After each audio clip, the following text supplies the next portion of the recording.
Hey everybody, how's it going? I'm Ian Douglas. I'm the author of the website Tech Interview Guide, and tonight we got this guy joining us. So this is Zuwee.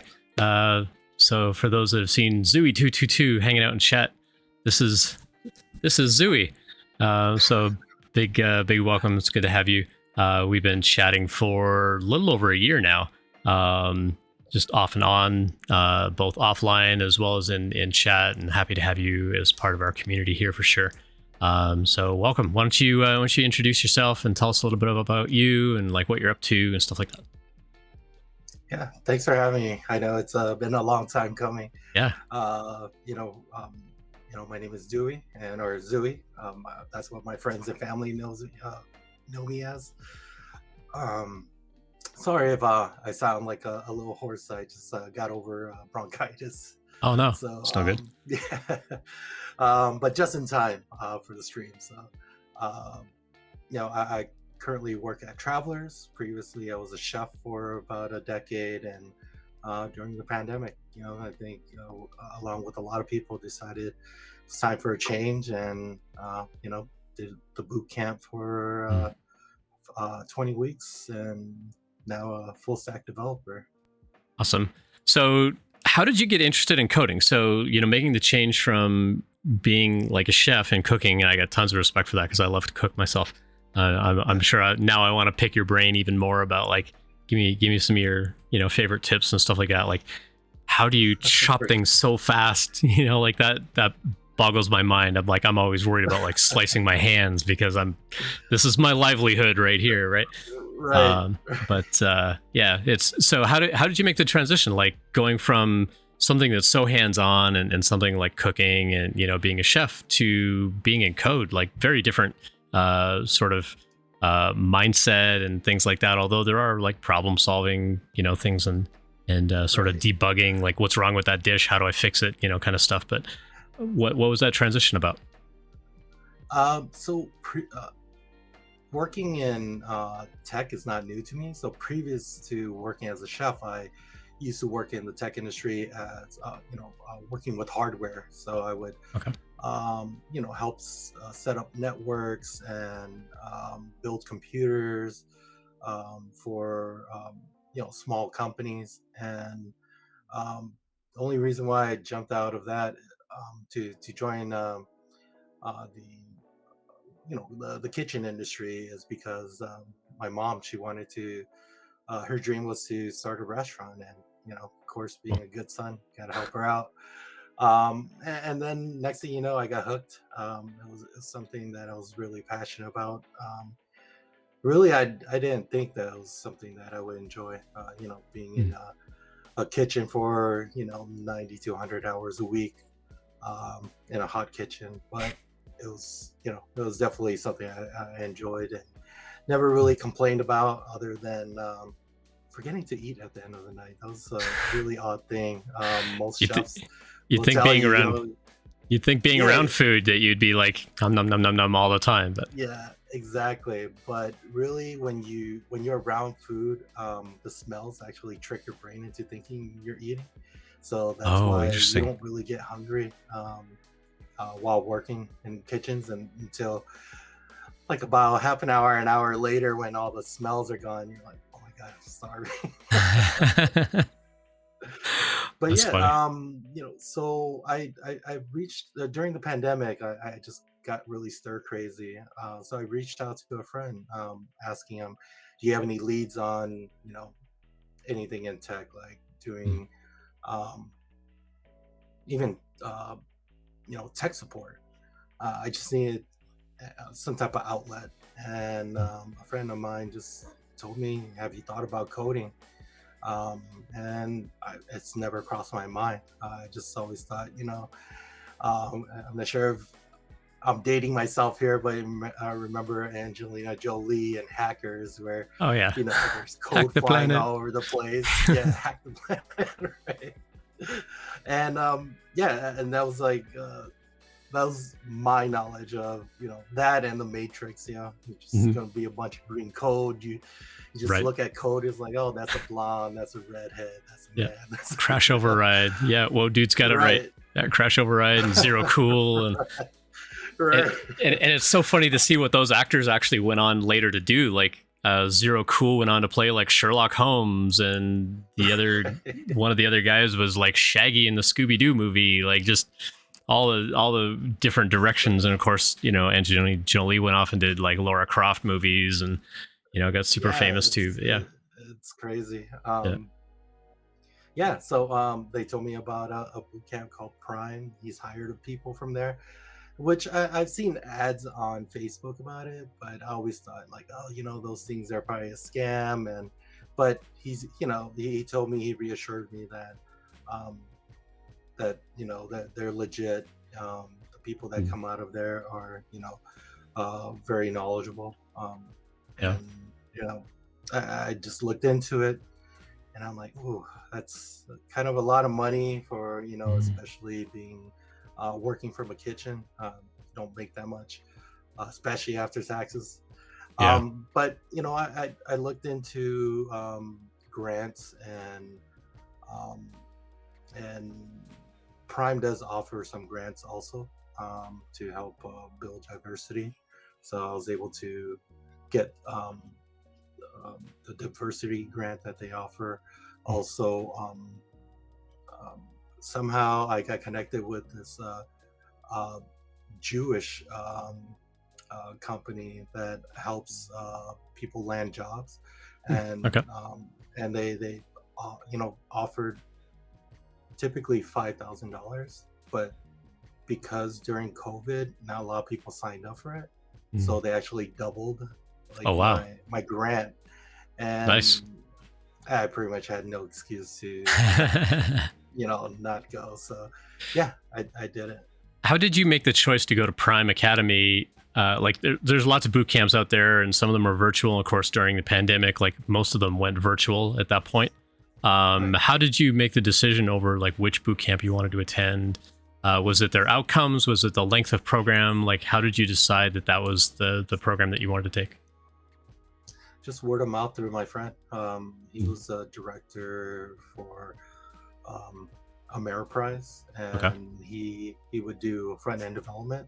And he told me he hired people like probably 4 people through the program, Okay. and you know, he had nothing but great things to say about it. And I started kind of, you know, I started seeing, you know, of course, Facebook is listening into everything that you talking about, and next thing you know, I got more and more Prime Ads and Academy stuff. Yeah. advertising, and yeah, people were like, "Hey, this is a great school," and I reached out to some of those people and asked them, you know, where are you in the program? And some of them said I'm halfway through. Some said that they graduated, and they all had great things to say about it. They also kind of warned me that it's very intense, and you know, you have to be committed, Yeah. and yeah, I enjoy a challenge, so that's why I decided to join.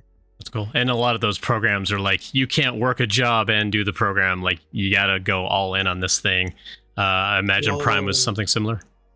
yeah, they now have a part-time program, so it allows people to still work, but at night they would do classes, and it would take almost twice as long, but Yeah.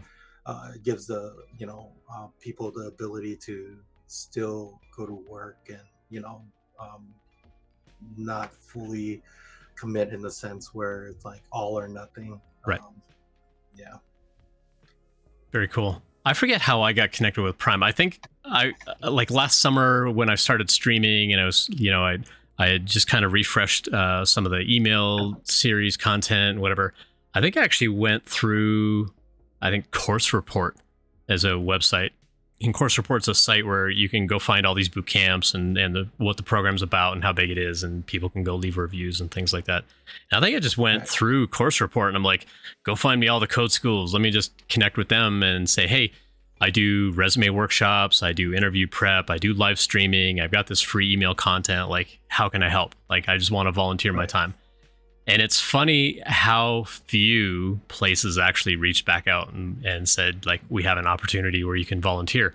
I think a lot of them, I know at least one wrote back and they're like, you know, we don't understand. You got all this content, but you didn't tell us how much this costs. So what's this going to cost us? I'm like, no, it's free. Like, I want to volunteer to like do these workshops. And they're like, oh yeah, well then, yeah, by all means, come by and like give a talk to our students.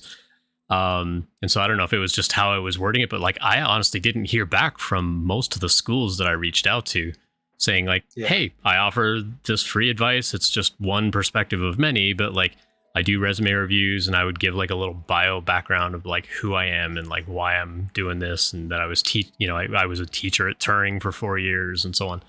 And one of the schools that almost immediately came back was Prime Academy, going, we would love for you to do like I think I did a resume workshop.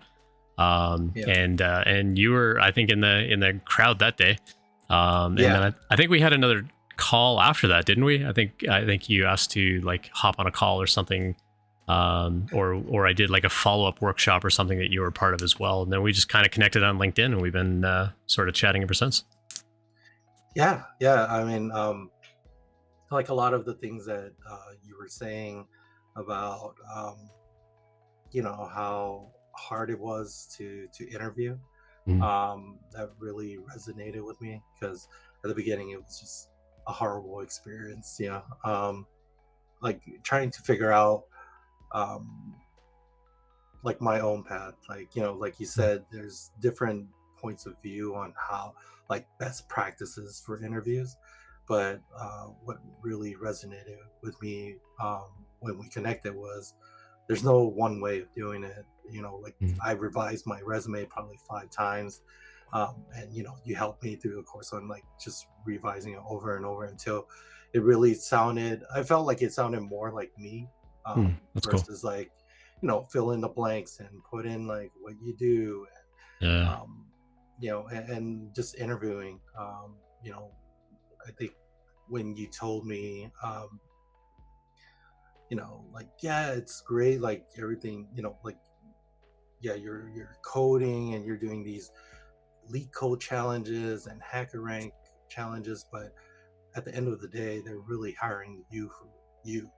Right. There's, what's going to separate you from someone who's doing leak code challenges and hacker rank challenges. That's, at the end of the day, can I work with this person? Right. Are they moldable? Like, do I want to see them on a daily basis? Yeah. That's pretty much what I realize most companies are hiring for.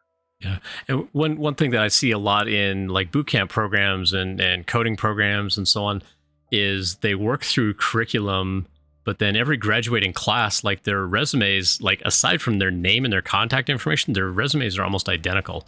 They've all done the exact same projects. They all say the exact same thing about the school. They all say the exact same thing about the skills that they've learned. It's like, how do you differentiate yourself? And so that was one of the big things that I brought up in that resume workshop that I do, is like, you have to stand out. Like, if you don't stand out, you're going to get lost in a sea of resumes and so on. And I think what was interesting for me about you and your journey was, you had this recommendation to go to Prime. And so you went to Prime, but you got out and you didn't like immediately have that job, right? Like it takes some hustle, and it takes some legwork, and it takes time to like go chase down contacts and so on. Part of me wonders, like, did you go back to that person that told you to go to Prime and be like, hey, I finished, can you hire me now? But tell us a little bit about like, what was the journey like from the time that you graduated to the time that you got the job offer, because then it was another couple of months before you actually started the job because of how they were doing their hiring rounds and so on. But like, how long did it take from when you graduated to getting that job offer? Like, talk us through that journey a little bit. Let me see. So I graduated in mid-September, and I would say in the first month, probably 50% of my cohort landed jobs. Okay. Which at one point I was like, oh, that's kind of depressing, but at the same time, I'm like, yeah, they were really good coders. Like, like they're just gonna crush it. I knew they were gonna just land jobs right away. I just had to remind myself, like, listen, this is my journey. It's gonna take, like, I have to figure it out on my own. I had to, like, figure out how I want to present myself, like, especially in the tech industry. Like, I wasn't sure what companies were looking for. Right. Okay. Um, month 2 turned into month 3 and then month 4. But in December, I felt like I started hitting my stride when it came to how I wanted to interview. I realized I can't remember. I think it was something that you and I had talked about. I talked to some other people about. They're like, "Listen, your strength is networking, being able to talk to people, your soft skills. So lean into your strengths." And once I did that, I started getting more and more interviews, Hmm. started getting more comfortable with interviews. Um, when, um, you know, being able to own up to some of my weaknesses really helped me um, get better at each of the interview and just progress more and more towards the final rounds. I reached out to you and a couple of my mentors about like my tech interview skills, Hmm. learning how to pseudocode better. Okay. That was really huge Yeah.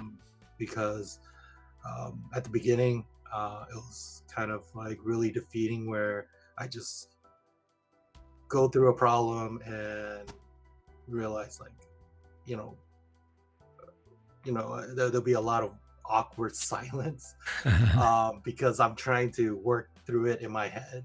Um, but being able to talk out loud about it and just write pseudocode, like it leveled me up like more than I could ever imagine. Awesome. Haley MZX asks in chat, "Who's this good-looking fella?" I'm Ian Douglas. I'm the author. That's no, I'm sure you meant this guy. So this is Zuwee. Zuwee222 is as we lovingly refer to him in chat. But yeah, it's good to have Zuwee live in person and chatting as opposed to just being the text chat like way over there on the side. So it's good to actually hear your story. Rollers was asking how many people actually reached out like Zuwee did from Prime. I don't have like an accurate count from Prime Academy specifically, but when I would do these resume workshops, I would probably do the workshop to how many were in your cohort? I think like 15 to 20. I might get like 10 people connecting on LinkedIn, and of those 10, like maybe 5 or 6 would send me a resume. And some of them I was doing like the resume reviews here on the stream. Some of them I was doing privately. Because they didn't want to do them publicly. And usually for code schools, I waive that $50 thing. If anybody's interested in resume review, there's a link for it. And if you are from like a code academy or like a code school boot camp type of program, I usually waive that $50. But if you do want to pay it, it's all going into the diversity and tech fundraiser. So I don't keep that money anyway. But yeah, I would typically get, of 20 people in a workshop, I might get 5 or 6 people actually sending me a resume asking for help. So some of them take the advice and they're like, okay, I'll go implement, what this guy said. And some of them don't, and that's okay. Like one of the things that I share on the stream all the time, and Zuwee's probably heard me say this 100 times, is like, you need to go listen to lots of advice. You need to talk to lots of people. And in Zuwee's case, did exactly that. Wasn't just listening to me, also reached out to other mentors saying, I'm trying to like refine my process. I'm trying to refine what I'm doing. Like, what can you help me with? What can you help me with? Let me go take all of that advice and apply it. And then how long after that did you start like getting more of those interviews and so on? So you mentioned like you kind of refined what you did and leaned into the soft skills. At what point did you start noticing like, hey, I'm getting more interviews because of that? Like what was that like for you? So at the beginning, when I was averaging about 30 to 50 applications a week.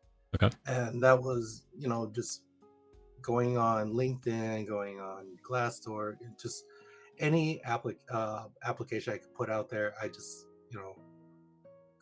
sent out into the ether. That's what it felt like. Yeah. You just don't at the end of my interview process, I probably put over 300 applications out, and I probably got maybe 4 callbacks to actually interview. Wow. And half of that I made it to the second round.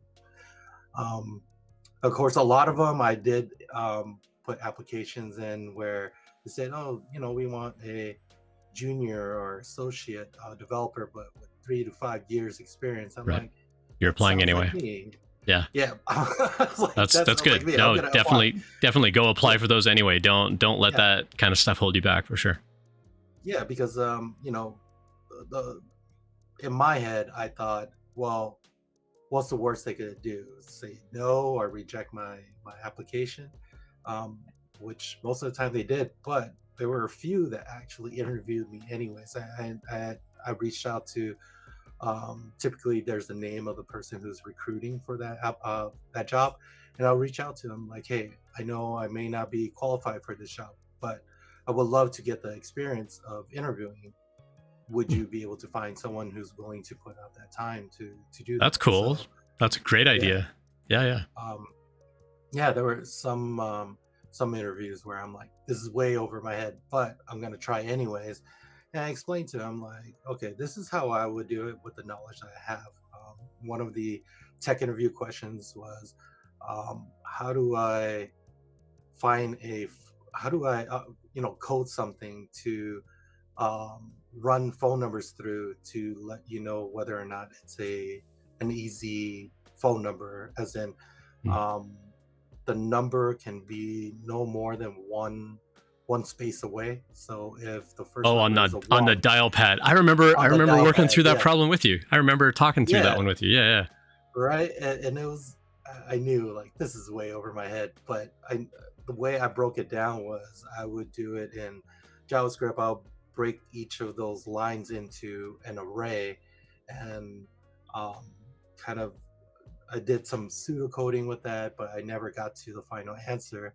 yeah. But the person who interviewed me gave me some really great tips on how to work through that, and it was very similar to the idea that you had, where create like some type of library um, to kind of like go, to kind of eliminate some of the answers, like Mhm. to come up with like all right, if you're pressing a 2 and if it's anything other than these numbers, it'll just auto reject. Right. um, so that was super helpful. Not being scared to fail, I think that was like a huge part of it. And Yeah. also, in software development in general, I noticed I can easily break things just Yeah. because I'll chase down like a rabbit hole. Like, what's this do? Break, all right, and then chase it down. The next thing you know, like, oh, Control Z all the way back to working code. Right, right. Cool.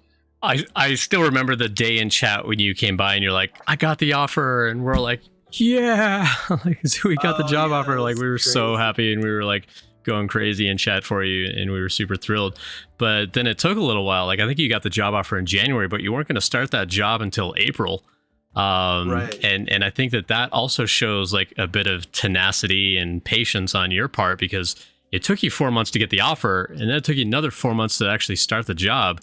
Yeah. Meanwhile, you've got like family and whatever. Like, it's a huge relief for you that you got the job. But I remember chatting with you. It's like, how could we negotiate an earlier start date for you? Like, does it have to be April when you start that job? Like, but it was Right. something about their work cycle and whatever that they're hiring. I think you mentioned they were bringing everybody in kind of at the same time to start all the training at the same time or something like that. Right.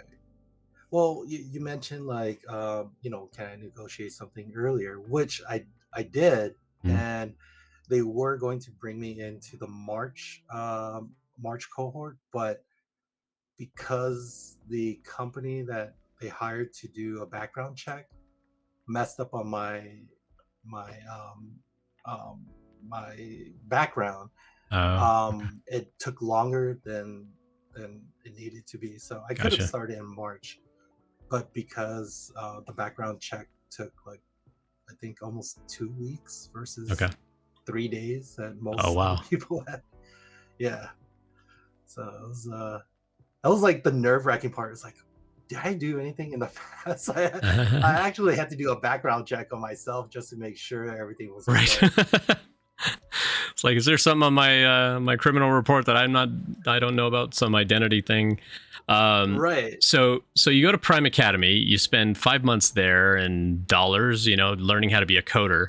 What was Right. the role that you ended up in, and tell us about the journey of making the decision of this is the role that I'm going to take.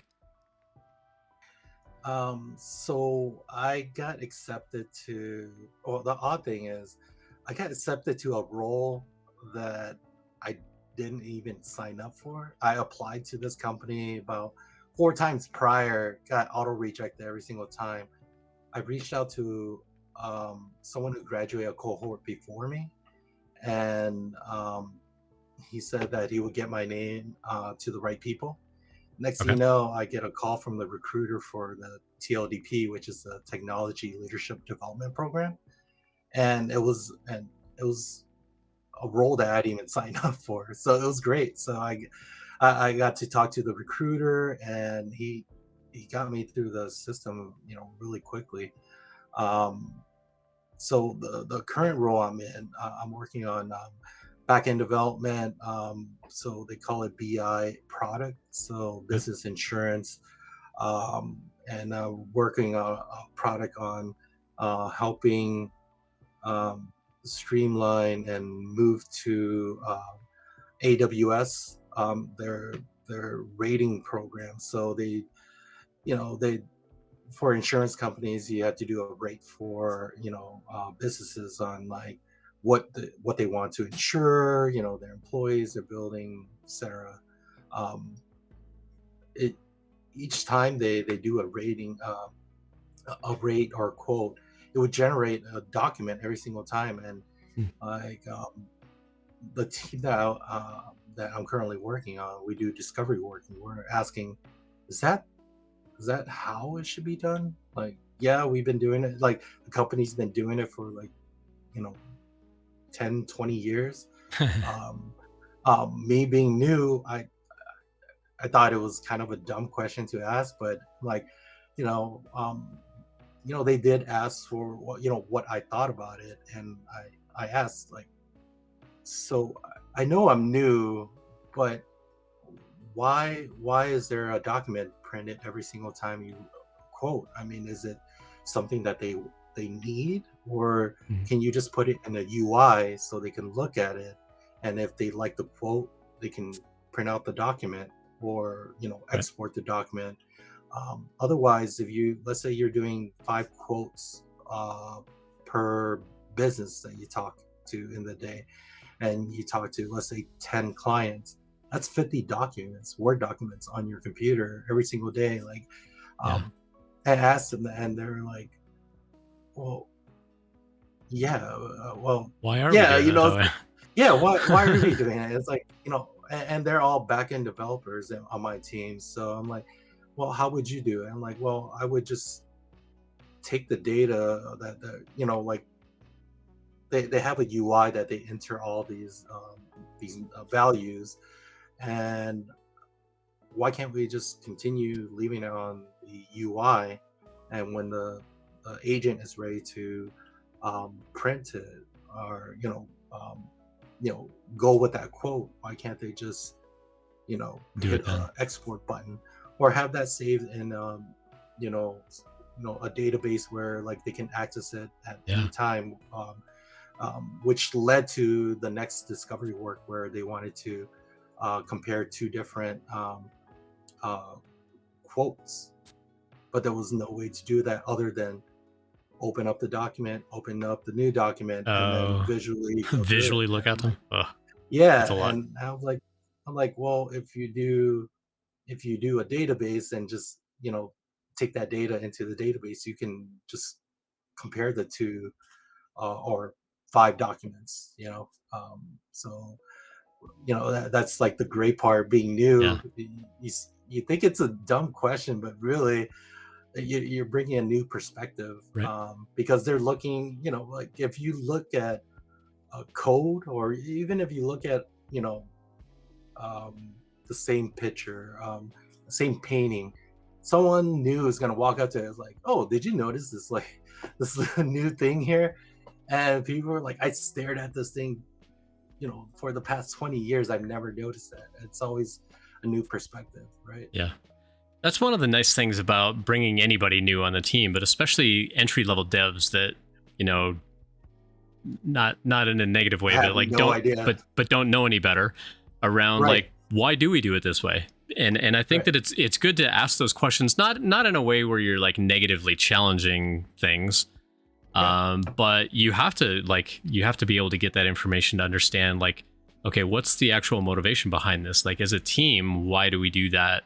So that I right, can have that knowledge as well. But when you get an answer of like, huh, yeah, I don't know either, yeah, that's when you can start making the business better around, well, let's go improve that. Like that's actually a really good point. Like maybe 10 years ago that was a thing where they needed the actual like document, to be created and whatever.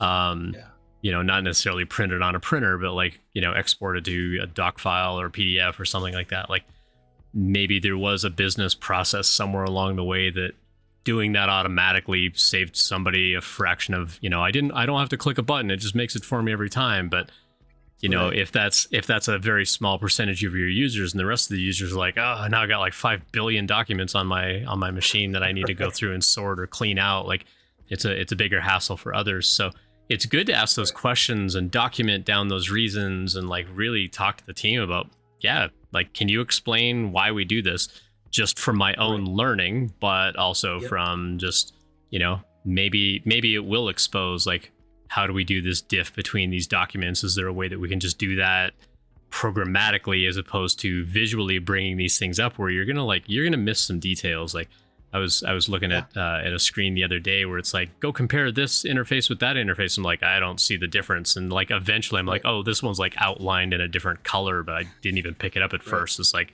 those Right. tiny little details get really lost. So it's good to ask Yeah. questions. And Yeah. and yeah, go ahead. And being new, um, I think people, just starting, that they're kind of afraid of voicing out anything because you're like, well, I don't want to, rattle any cages, or like, Yeah. maybe I'll sound dumb, but I came from from the kitchen experience, where if you have a question, just ask, because you don't want to ask a question while you're in the weeds, as in like you got 30 tickets up, and you're like, Right. hey, how do I do this? They're like, why didn't you ask, like, an hour ago, when before the 30 tickets came in, right? Right. So it's just better to ask the question. And there was a mentor, a chef mentor of mine. He would watch me do things, when I first started, and I kind of asked him, like, is everything okay? Am I doing everything okay? He's like, yeah, I just kind of wondered, like, why do you do things that way? And it made me question, like, well, am I doing it wrong? Or um and I'm like, well, this is something I learned from my mom. It's a little trick that she taught me on how to do this, you know um make this quick fire caramel. Mm. And um and the chef was like, that's amazing. I've been doing it for like 20 years. I've never seen anyone do it that way. Like, That's cool. it's like, it's a new trick that he kind of put in his Right. bag of tricks. So That's that's, awesome. I kind of took that, throughout, my new career, where, you Mhm. know, you should never be above learning. Right. Like, you'll always learn Absolutely. new tricks from someone, you know. Yep. Absolutely. Yeah. And to kind of circle on that point for a minute. So you went and you got this job. You've been in the job for a little while now. You're transitioning potentially into a role where you're going to get more into coding again. But Yeah. since you got this job, what else are you doing on the side? Tell us what you're doing on the side. What am I doing on the side? The first couple of weekends, I had no idea what I was going to do with my free time. Um, I kind of spent like the first probably 2 or 3 weekends kind of pacing back and forth. I'm like, I got to do something, but I don't know what to do. I've never had a weekend off. Mhm. Um, so it was really hard for me to make that transition, like, mentally, that it's okay to have a weekend off. It's okay to, like, hang out with my daughter, being able to take her to the science museum, and Awesome. um, you know, just spend family time. That was like a really foreign um, activity to me. Even having days off, PTO, or asking like, "Hey, is it okay if I just work from home today?" And Right. they're like, "Yeah, yeah, of course." Um, It's great. it's still something that I'm trying to get used to. Mhm. But it's great, like having extra time to really kind of work on myself, where I would take more mental breaks, and be okay with, like, just kind of walking away from problems. Yeah. Like, well, I'm stuck on this code for an hour, maybe I should go for a walk. And then next thing you're hit with, yeah, I think I solved it. Yeah. I've done that a bunch of times, right? I get the leash on the dog, and I'm literally like 5 minutes from the house, and my brain's like, "This Yeah. is how you solve the problem." I'm like, "Sorry, dog walks over. We're going back. I got to fix that thing, or I'm not going to remember Right. what I just came up with." Right. Right. Yeah, I but did start gaming a little bit again. That was like pretty fun. yeah, Like, I had old friends that I haven't played games with for like, a couple years, and they were like, holy crap, like, is that you? Like, yeah, yeah, it's me. that's great. Yeah, especially on the weekends. I remember looking at your Twitch account and seeing like what it was you were playing, because I think you. Yeah, I I'm trying to used to remember what it was upload now. some stuff. Go look at your about page. Watch Dogs. Yeah, yeah. I remember playing a lot of Watch Dogs. They actually had a really good audiobook as well that kind of tied in with the game and like give you a little I more, did bit hear more of about the that. lore and stuff. It was pretty interesting. But Yeah. um, tell us as well about like some of your involvement back at Prime. So you've graduated, you've got the job, but you're also going back to Prime. And what are you doing with Prime Academy? So during my interview process, I realized, a lot of kind of tricks that I've learned to um, keep myself motivated and interview better and build a better resume. Um, while I was searching for a job, I thought, hey, why, especially after going to all your streams, I realized, like, maybe I should maybe I should do something to, one, give back to Prime, and pass all this knowledge that I've accumulated in the past 2 or 3 months, and really mentored other individuals from Prime on, how to interview, how to stay motivated, how to interview. Here are the things that didn't work for me. Maybe, um, maybe if you want to do mock interviews, let's do that. And I realized, like, doing mock interviews, when you give someone an interview, you realize, wow, am I doing that too? Where the person's like looking up in the camera, but they look like they're, looking down, or they're looking up, depending on the, Mhm. the position of their camera. Um, they might be looking at a secondary monitor, and it just Right. looks like they're disengaged. And I'm like, am I doing that? So I started taking notes, and giving pointers, and I realized, hey, maybe I could do, Mm. before I do an interview, set up my camera and make sure that I'm doing eye level connections. I'm really looking um, at the person and making them feel like, you know they're in front of me, even though, we're all, I would say all my interviews were virtual. Yeah. But what I love about that is that you're taking what you've learned and you're circling back and you're sharing that knowledge with other people. And that's honestly the whole reason for me doing this live stream. And Yeah. so when I saw you going back to Prime, and like you actually talked about like, hey, I'm going back to Prime and I'm doing some mentorship, I'm like, yeah, like that actually got me more fired up than you getting a job, I think, because that's the Yeah. whole reason that I do this. is I want to take my knowledge and my ideas and my opinions and share those with people. Not to say that you have to go reshare my ideas and my opinions, but as Yeah. you're going out and you're finding your own ideas and you're forming your own opinions and you're like getting little bits of advice from different people, that you're turning around and you're like sharing that back with other people. Like Yeah. the whole catchphrase that I've got on this live stream is like, share what you know and we all win. Like we all Yeah. get better when we all share really openly with each other. Like, this is what I'm learning, this is what I'm experiencing, this is what I'm going through. um Right. because you know this from your own job hunt, and then from turning around and mentoring other students. Like, you feel very alone in the job hunt, but you're not alone.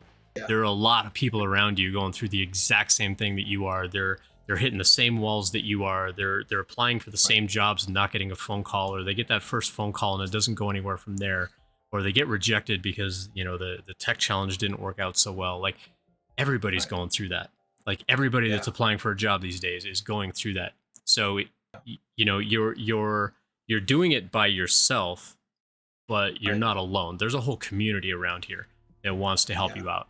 And the fact that you took that knowledge, even while you were still waiting to like get the job and like start the job and whatever, that you were willing to like turn around and help other students, and then using that whole feedback loop to improve yourself to get even better, to like continue, like that got me really fired up. So I was really, really excited to hear that, because that's the point of this whole thing. Right. And so when I started hearing you doing that, I'm like, I got to get you on my stream. And I think I've been bugging you Yeah. since like January of like, come and tell people that you're doing that. Yeah. I was like, you know what? I gotta get my setup together. I gotta get that job. I gotta get, Right. I, because you're doing, you're doing, uh, dev app, and I was like, I kind of want to do that in the future. I think Mm. so. I got like a nice mic set up, and I got a camera. I'm like, all right, I want to do this. It's Yeah. Yeah. something that I'm really passionate about, helping other devs, or future devs to, eventually help other devs. Because we know how hard it is when it first started. For sure. So why not help others? You know, not suffer as long. That Mhm. was my goal. I'm like, this is a terrible experience, but how can I make it better for other people who are Right. going through it? Yeah. Yeah. Yeah. Robosa says, appreciate you both paying it forward. Yeah, exactly. Like, it's exactly what we're trying to do here, for sure. Yeah. Appreciate the follows as well. One Zanagi and D Mescus. Appreciate the follows. Thanks for that. It looks like my streamer bot's broken. Normally these lights would be blinking behind me for the follow. So I appreciate the follows. Oh no, what Um, happened? I don't know. I'll debug it later. The other thing that I thought was really interesting. So I just pasted the link over in chat that you can go check out. That Prime Academy is looking for mentors as well. So they've actually got a mentorship program. So go check out that link in chat. You can also do !guest.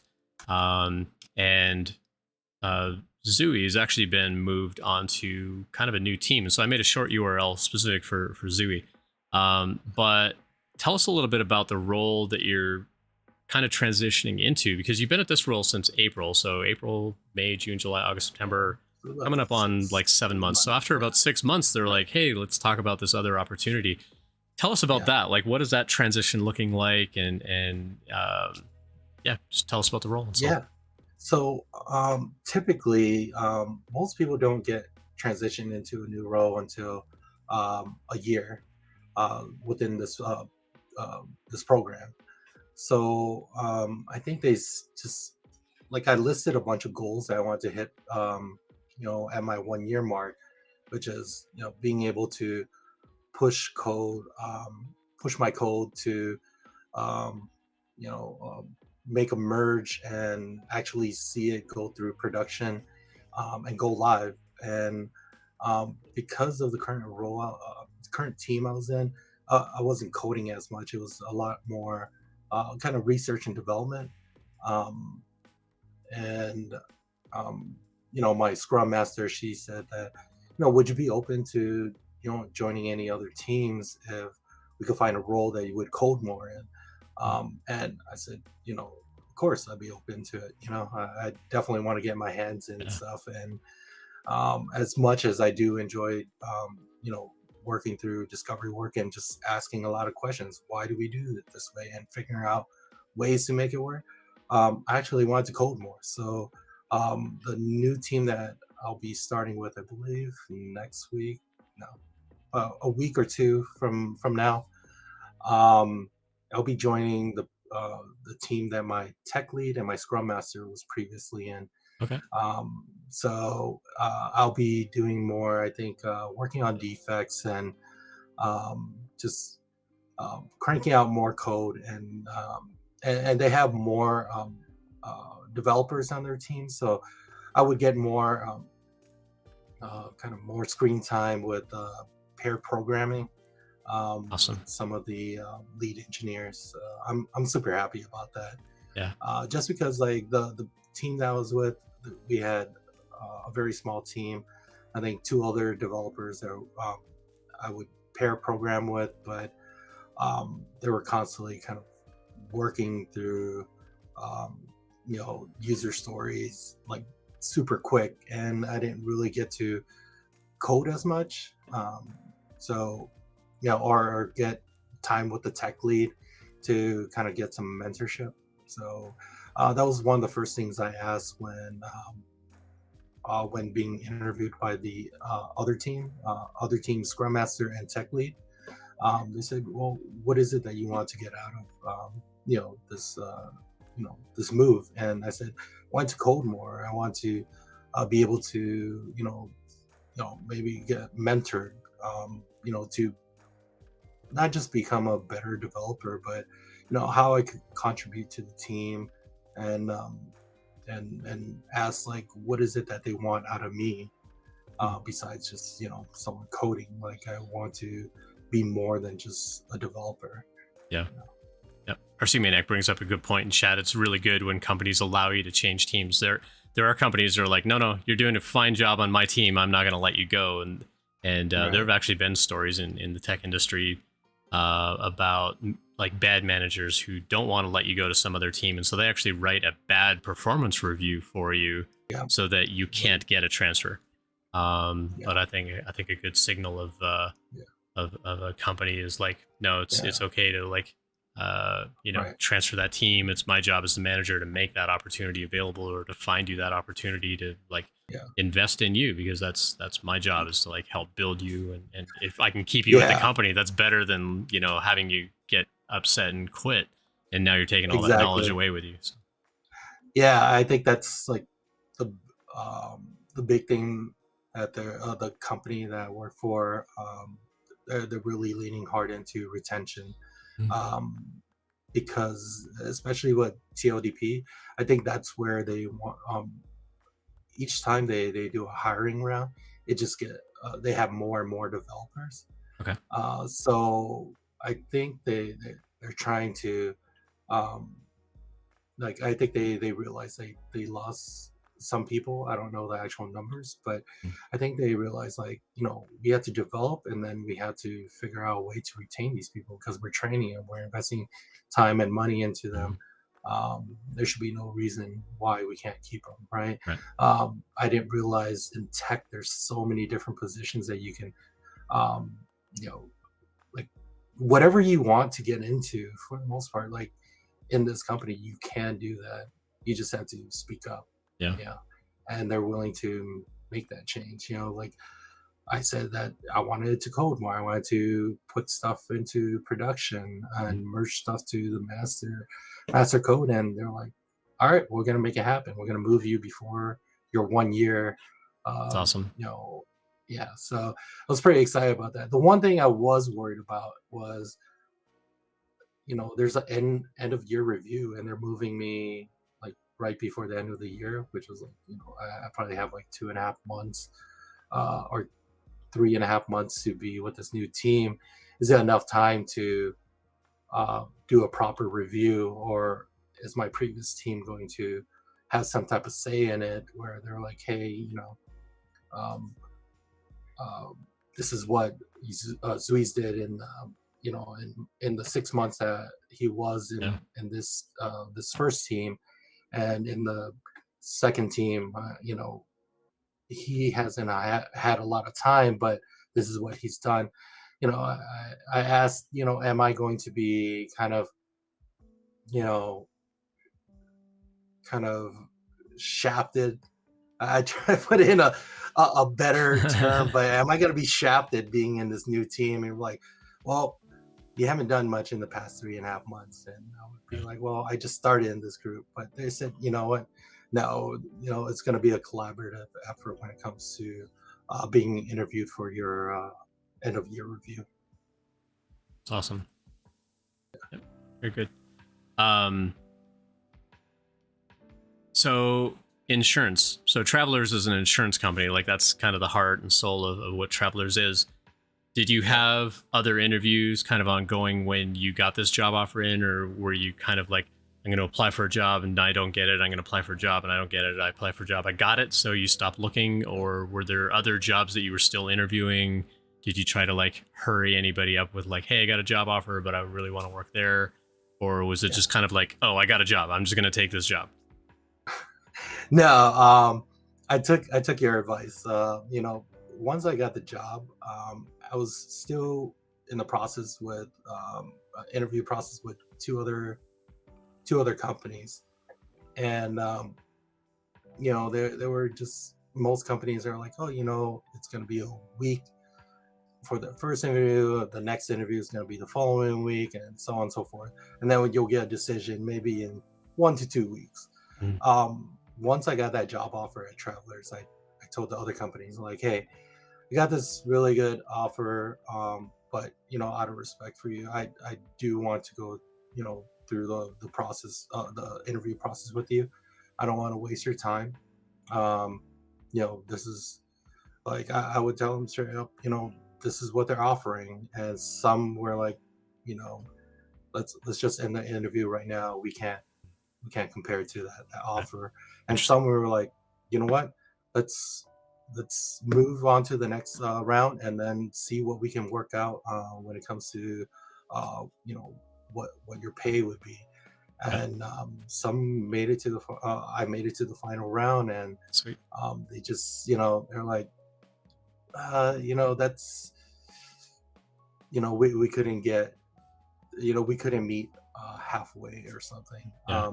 So at the end of the day, Travelers put their best foot forward, and I even talked to you about it, and you're like, yeah, I don't think you need to negotiate at that point. Like, Right. it's a program, and they're just gonna give everyone the flat rate, which was the case. Everyone who I talked to who got an offer from the program, they all got the same pay. So It's awesome. yeah. Cool. We just got a raid from CyberPam95. Thanks for dropping by with your community. Thanks for that. Yeah, go give CyberPam a follow. CyberPam, what was your stream about? What were you up to? Thanks for dropping by and bringing folks along with you. Appreciate that very, very much. We're chatting with zuwee222, who is one of our VIPs here in Twitch. In Twitch chat, and wanted to kind of interview him and kind of hear about his background and his job search, and how he went to a boot camp, got into the tech industry, and is now 6 months into a job, transitioning into a role that's going to be doing more coding, which is, it always feels good for that, because you're getting into the job that you trained for a year ago. It's like, oh, now I get to finally like write code on a more regular basis. So playing some Hearthstone. Cool, sweet. One thing that I wanted to talk about was like there were a lot of people who asked, like, was age an issue for you? Yeah, it's a good one. And and it was, I don't know, I just never felt like someone. I never felt like anyone brought up, like, oh my God, you're 43 years old. Like, how? Why are you making this transition now? Like, I've never heard that once. It was always, how did you get from cooking to this? And I feel like it was more of an interesting story. I think, if anything, age, I felt like meant more experience. I've experienced a lot more than I did, compared to some of the other people who interviewed. coming straight out of college, like Mm, they've never interesting. had um, a job, sometimes like prior to their college experience. So Mm. I kind of leaned into that. Here are my experiences and how I can bring that and add value to the tech team. It's awesome. Yeah. Yeah, I know. You probably heard me talk about this on the stream too. Like when I worked at Turing, we would have employer roundtables, and we would ask them straight up, like, what kinds of, backgrounds in our students like make for really good tech employees. And the number one thing they would always say is like any sort of like restaurant service kind of background make for Yeah. really good tech because you've learned team communication. You got front of house, you got back of house, and there's got to be good communication there, or the end user is going to have a bad time. Same Yeah. thing, front end, back end developers, you got to have good communication, or your end user is going to have a bad time. Like there's so many parallels that you can draw around. We got to fix things in a hurry. We've got to debug what happened. Like, why is that Yeah. soup sour? Like, what Yeah. happened there? How can we fix it? Do we have to start over? Like, there's so many parallels that can be drawn around like the restaurant industry and the service industry and so on. That Right. plus just the hustle and the drive and like like Yeah. it's go time and you need the energy and so on. That a lot of employers are like, yeah, we really appreciate that kind of background. Yeah. Yeah, a lot of other folks in chat kind of along the same line as you. It's like Ryan is saying, I'm doing it at 41. Robo-SOs, like working under pressure is obviously a big thing too, coming from service industry for sure. Yeah, absolutely. Um, Yeah. yeah, and kind of think back to the whole like job offer thing where like some of the companies are like, yeah, we can't match that. Either Right. immediately coming back saying we can't match it, or companies coming back on, yeah, you got a job offer, good luck. you know Right. and I've said this is why you don't ever bluff or lie about having a job offer, because the other companies would be like, have fun over there, Yeah. like it's fine, Yeah. like maybe we'll do Yep. one more round, but like we can't we Yeah. can't budge on any of that. And I think the important thing there is, if you tell a company like, hey, out of respect, I want to like go through the interviews with you because I really do want to work with your company. And Right. so, while this other company's offering more, like I'm still interested in hearing about like what you would offer, Yeah. if I get through the interview process. So like keep going through their interview. If they Mhm. say, well, I don't know if we can match it, and just be like, salary is not the most important thing to me. I want to be happy in my job. Can we Right. keep going through the interview process? And I think some companies would Yeah. be like, yeah, okay. And then if you Yeah. get the offer, then you get to make the decision. But by Yeah. putting the power in their hand of like, you have the option of not interviewing me anymore, or yes, you can Right. continue interviewing me. I think a lot of Yeah. companies would be like, nah, it's fine. Like, we'll just keep working with these other candidates because you've already got an offer. So, Right. if it doesn't work out between you and us, then that's okay because you've got Yeah. this other job offer. And that's why telling a company that you have an offer can be risky, but you do want to Right. make it sound like I've got an offer, but I would really rather work at your place. So Right. what can we do to like hurry that up? Because I don't want to lose out on your opportunity. And so Right. it's not about like, can you match the salary? Can you match the perks? Right. Sometimes you want to Right. make it sound like I care about your company. I care about what you're doing. Yeah, these Yeah. folks gave me an offer, but I would rather be there working with you.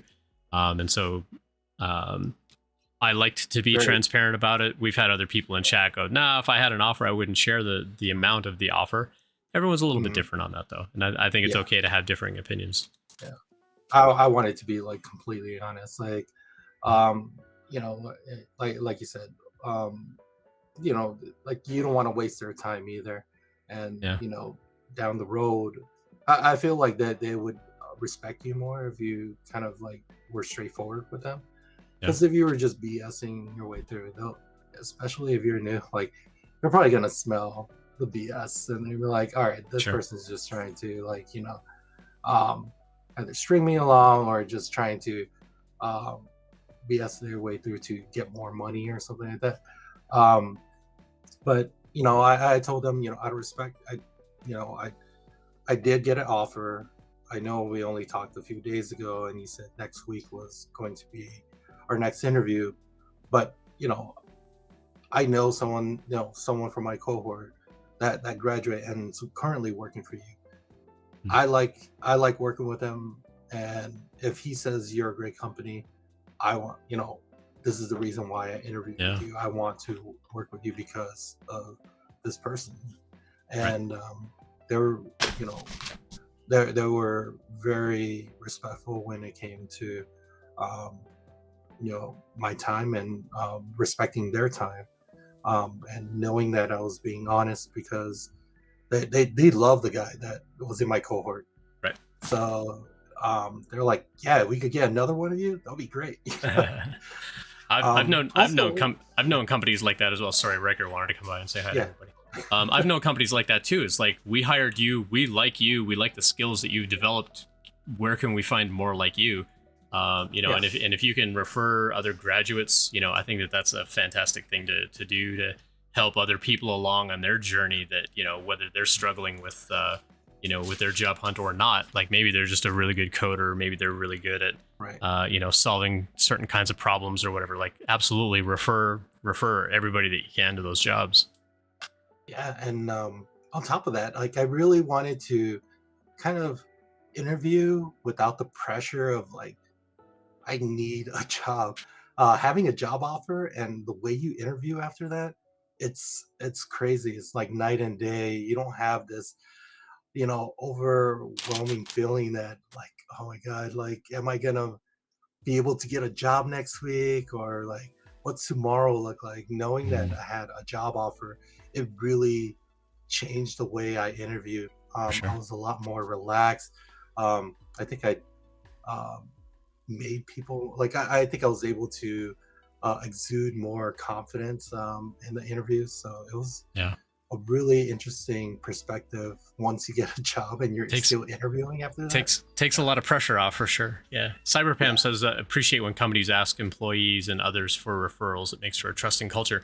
I mean, as a hiring manager, I would rather give out like $1,000, $2,000, kind of referral bonus, if it yeah, means that you're going to give me somebody of quality that you trust, maybe that you've worked with in the past, or someone with similar skills as you, not just like some random, rando person off. I met this person yeah, at a meetup, and so I'm going to put them in the system to try to get some referral money out of it. But like, if yeah. it's a genuine, like, no, I know this person, like, I really want them to interview here, as a hiring Right. manager, they would always be my first pick. It's like, Yeah. if you like this company enough that you're referring a friend, then I know you're all in. And if you're Mm, getting your friend to apply, then I know that you're already saying good things about us. But yeah. also, it's expensive to go do what we call Right. sourcing a candidate. It's expensive Mhm. for us to go get recruiters and have them Right. go through and filter through, hundreds or thousands of people who are job hunting and trying to find the right people.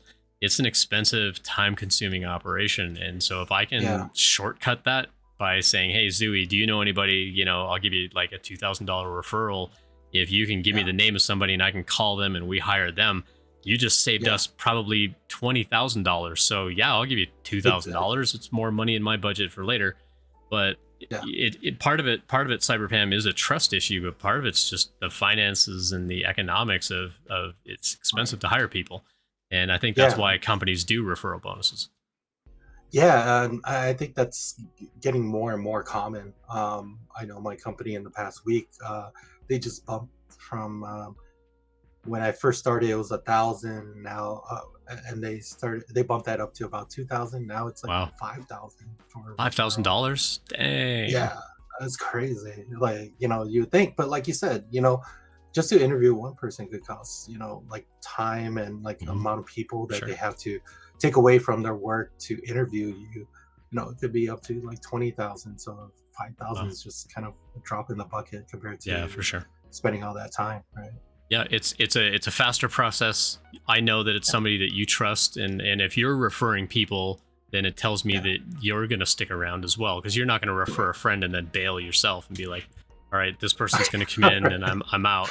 Like, that's, Yeah, that the fact that you're referring people is a good signal to the company that you actually want to stick around. right. People that don't refer friends, as a hiring manager, not in a really strong, like, weird paranoid kind of way, but I'd be like, Yeah, Zooey never refers people to work here. Like, does Zooey actually like right. working here? Because if Zooey liked working here, maybe Zooey would be referring people.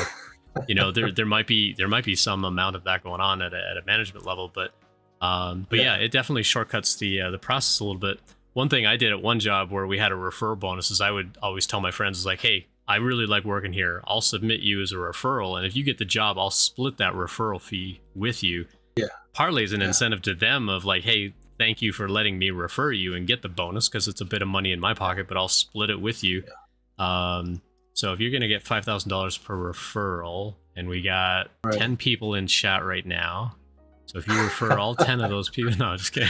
Right. It's like, all right, so we do. Yeah, we I want my cut see. though, because I'm giving you the platform to let people know here. No, I'm just kidding. Right. So you and I, we just need to recruit 1,000 people. Right. Yeah. We'd be all set. We'd be all set for sure. Yeah. Who needs subscribers to a channel if I can just get a couple of referral bonuses? I mean, honestly, that's how recruiting works, right? I mean, if I call up Zuwee's recruiting company and say, hey, go find me a Python developer, Zuwee's going to go find a whole bunch of Python developers and submit them to me, and I end up paying that recruiter like 15% or 20% of that salary as a referral bonus. I'd rather give a fraction of that money to an actual employee. Because if I'm going to pay you, say, just round numbers, 20% on $100,000 salary, that's a $20,000, effectively a $20,000 referral bonus. If I can give my employee a $5,000 referral bonus and get the same outcome, then I don't have to worry about recruiters and recruiters reaching out to developers, because developers tend to hate recruiters, or like at least the third-party agencies. We tend not to get along. And so if I can do that employee referral program or the referral sort of thing, that's way better for me as a business. So yeah, it's interesting. Interesting to think about. Yeah. And you'll get your employees to really vouch for you. And I mean, 5,000 to a new developer, I'm like, holy crap. It's like, you make that in what, a month, if that. Right. Arsimaniac says, I know people who have referred people, got the bonus, and then put in their 2 weeks. That's a bit cold. Oh yeah, that's cold. Yeah, for sure. Yeah. They are not people I would have referred. Yeah, for sure. The number of times I've been contacted by third parties is too dang high. Yeah, for sure. Yeah. Rubio's 310. Thanks for the first time chat. Why a friend of mine wanted. Oh, I see why a friend of mine wanted me to join his company. Yeah, exactly. There's Rubio, like, what's up, man? Yeah, I've been trying to recruit him. He's an amazing developer, and he's actually from my cohort. Oh, that's sweet. That's great. Yeah, so like he's an amazing developer.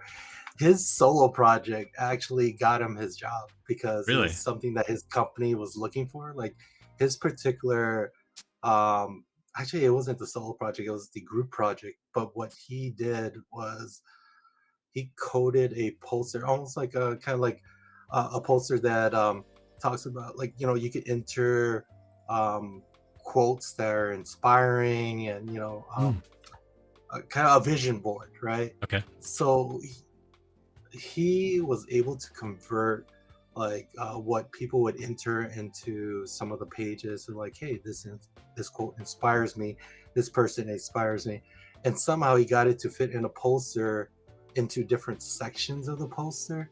Oh, that's in cool. Different sizes. He created this math problem code where it was like literally probably 50 to 100 lines of code, and somehow he consolidated into like a 3-line code to do this. Like, and that's wild. I looked at it, I was like, you know what, I'm not gonna even ask you how you did it, because like it already blew my mind that you were able to consolidate this. So yeah, because of that poster, he got his job, because the job that the company that he's working for was trying to do something similar to that, which was like create a poster, but it's for like governments.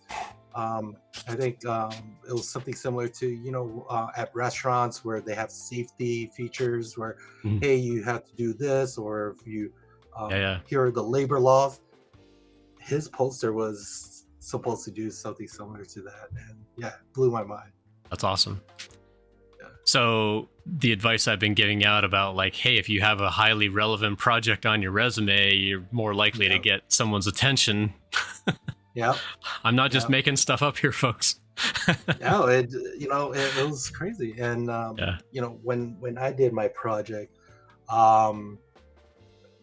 like I love to meet people in person. So like one of my favorite things to do is to network.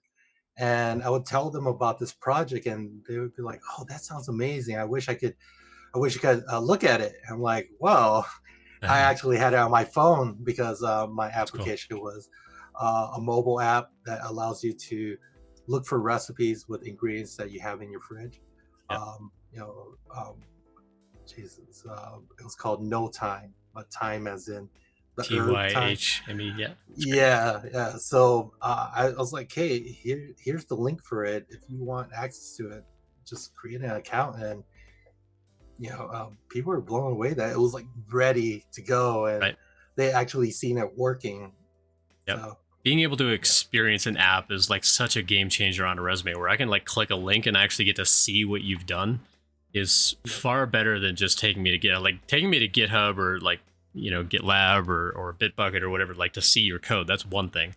But to give me a live link that I can go actually experience what you built, it's game changing. yeah, yeah, And I'm happy that people are starting to do that more on resumes, but it's been a long time yeah, trying to convince people like, hey, just go deploy it yeah. somewhere. Like I know Heroku's like Right. shutting down their free tier, but like go find I somewhere that know. you can host the thing, Yeah, like pay $4 a month for a digital ocean droplet or whatever, and figure out like how to do a little bit of virtual hosting or whatever to put a bunch of stuff on that for yourself for like $4 a month. Like if you can swing that, right. like find somewhere that you can host this stuff. If you really need a Yeah, database, like get a whole bunch of your friends together to like pay for like one droplet that does the database side of it, and then have all your other stuff hosted for free on Netlify or whatever. Like there are other platforms out there where you can host things, but it makes such an impact when you can say like, it hey, does. look at the thing that I made. Like go like Yeah, here, like here's my phone. Go tinker with it. Go play with it.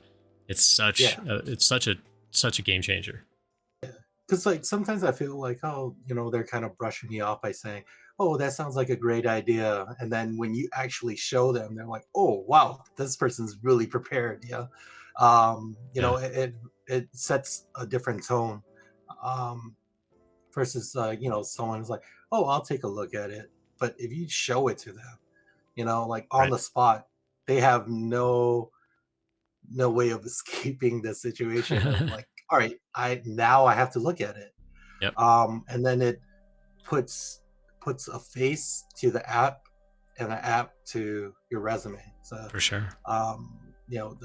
that's the best thing you could do is somehow connect your face to a resume or a situation where you met the person to a resume, because at the end of the day the resume is just a bunch of text on virtual paper, and it Right. all looks the same.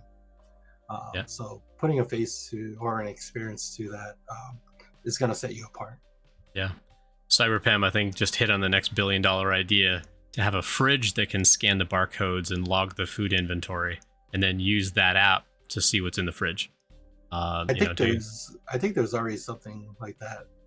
I've seen things where like the fridge has like a big tablet display where you can like enter that stuff, but to have a camera on there to actually scan the barcodes, Mm, that would kind mm, of take it to the yeah, next level, or have some way of like take the picture with your right. phone and sync it with your fridge or whatever. But to have the recipes right on the fridge of like what's in the Ooh, pantry. Let me go find a right. recipe to make for today. No, I don't want chicken. Like, yeah, okay, I'll do something Oh with yeah, shrimp today, and like have it like give you like choices of like what do you feel like eating, or having I know. dietary restrictions like I need high protein, Yeah, low fat, no carb kind of recipes. yeah, Like, what do you got for me? And like be able to kind of drill down on them, and using a service like yeah, Spoonacular or whatever to like go find those recipes. yeah. Sounds Yeah, like I need to work on meal time again and start yeah, for sending it sure. out to these refrigerator companies. Maybe. Yeah. RC Maniac says, I think LG or Samsung pitched that. Yeah. Just got to connect the APIs, Ryan. That's exactly right. That's exactly right. Exactly. Yeah. I find the issue right now is I have to manually enter what food I have. And as a consumer, I'm lazy. I'm right there with you. Yeah, Yeah. Give me yeah, a way to like scan that barcode and like get in there in a hurry, instead of like, I've got this brand of this thing, or I've got like, I've got baking soda, but the recipe calls for like a particular brand of baking soda. It's like, yeah, I want the recipe to know that it's baking soda and I've got baking soda in my pantry. Like keep right, the recipes generic enough that it's not tied to a brand, so those matches happen a little bit better. right. Or build a shopping list of like, hey, if you really want to have that, you know, shrimp Alfredo for dinner tonight. You're, Yeah. you know, you need a little bit of this. And so like go to Right. the store and you buy that one thing instead of like going to the store and like buying like a whole cart full of stuff that you don't need, you know, Right. to give you a better refined list of like, this is what you're missing. Yeah. Be Yeah. fun. I mean, that shopping list I did add to my app after talking to some UI UX people. I just gave them access to my app, and they're like, "I wish it was a shopping list." I'm like, "Yes, this is what I need," because they definitely talking to UI UX people. I used to Mhm. think, oh, they just make things look pretty, right? Right. But no, they really look at an application from a user's experience, and like The product point side out of it. things that as a developer you're like, what do you mean? Like, you just click on that button and it just takes you to the next thing. But there's no, like, because we develop it, Mhm.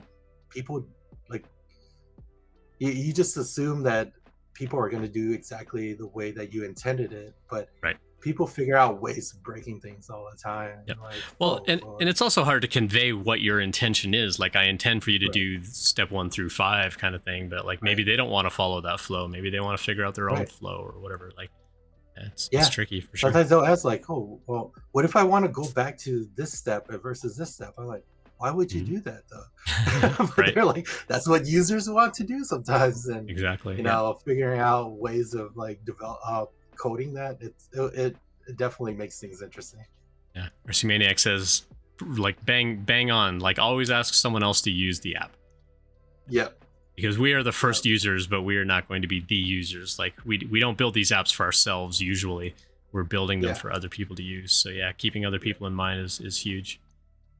Yeah. Some cool. So what would you say is like the number one piece of advice that you've heard that you've adapted based on your own experience? Because again, like hearing advice, whether it's on my channel or other channels, you know, is one thing, but to turn around and say like, hey, based on my experience, you know, try this.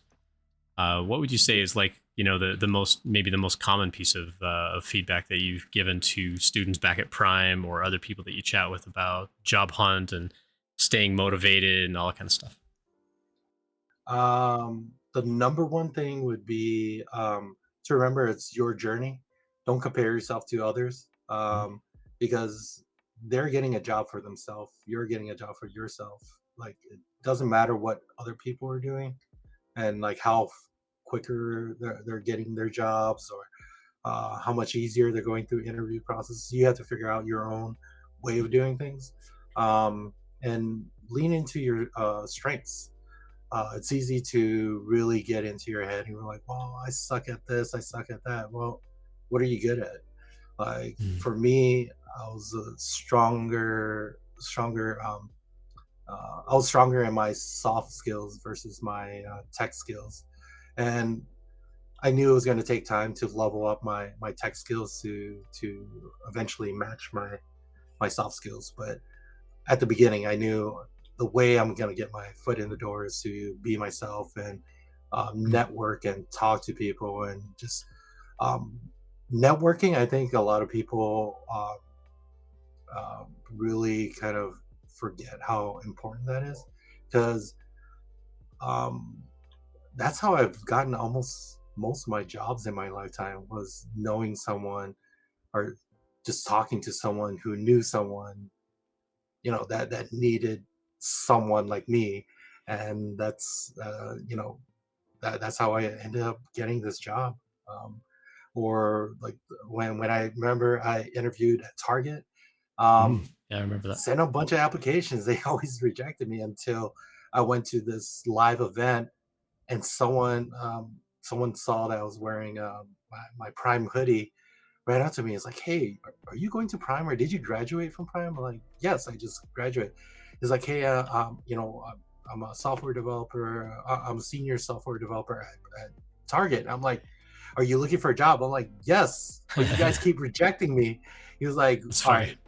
right, here's my card. Call me, send me an email. I'm gonna get you connected with a team."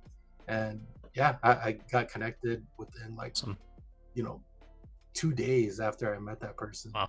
um yeah, the part that was really rough was the 6 hours of interviewing with Target, It's a lot. only to get rejected Get right at the rejected again end. anyway. Yeah. Yeah, I was like really depressed about that. But after a week of wallowing in my yeah, and the whole process, I just realized, like, you know what?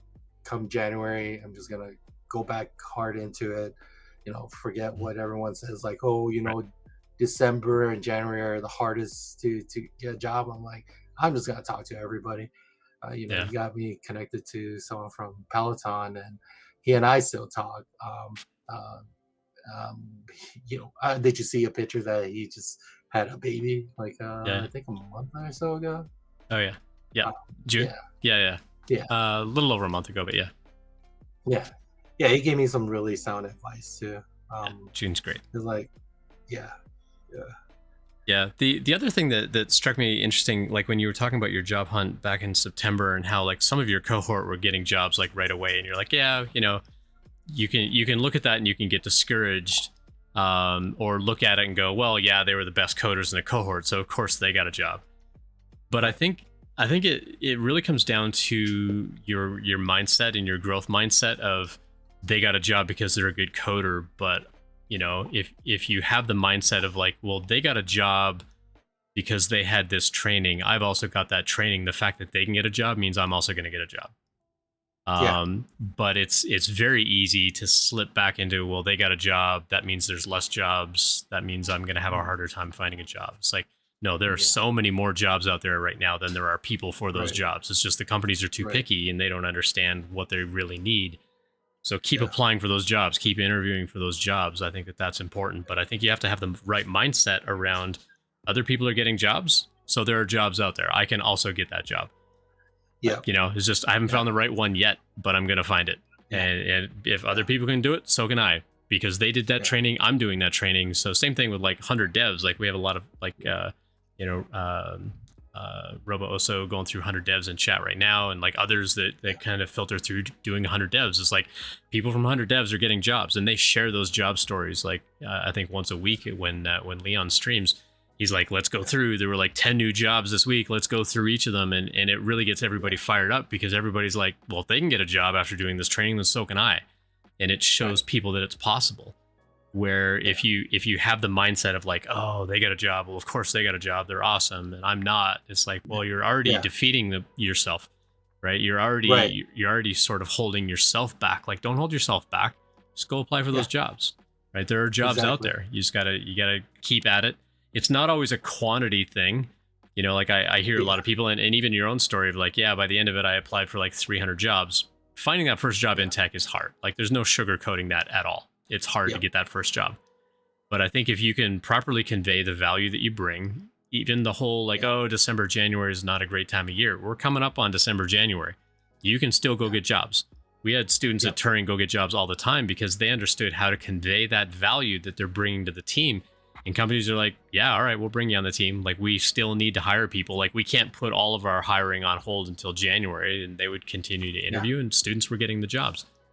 You just yeah, have to understand, like, what is it about your application and about the projects you're presenting and how you're talking about your skills that really pique their interest and really get them going, huh, I need to get Zuwee on the phone because this right, is the kind of person that we want on the team. Look at that app that they built, around the whole motivational message thing. That's exactly what we want over here. So yeah, let's go hire yeah, that person. Let's go bring Rubio on the team. Like, that's yeah, exactly what I'm telling like, people. It's like, yeah, the highly relevant stuff is going to get you noticed. yeah, and like, it's especially if it's something that you're passionate about, like something you worked on that you're really passionate about, it comes across when you talk about it. Um, about that, no time app.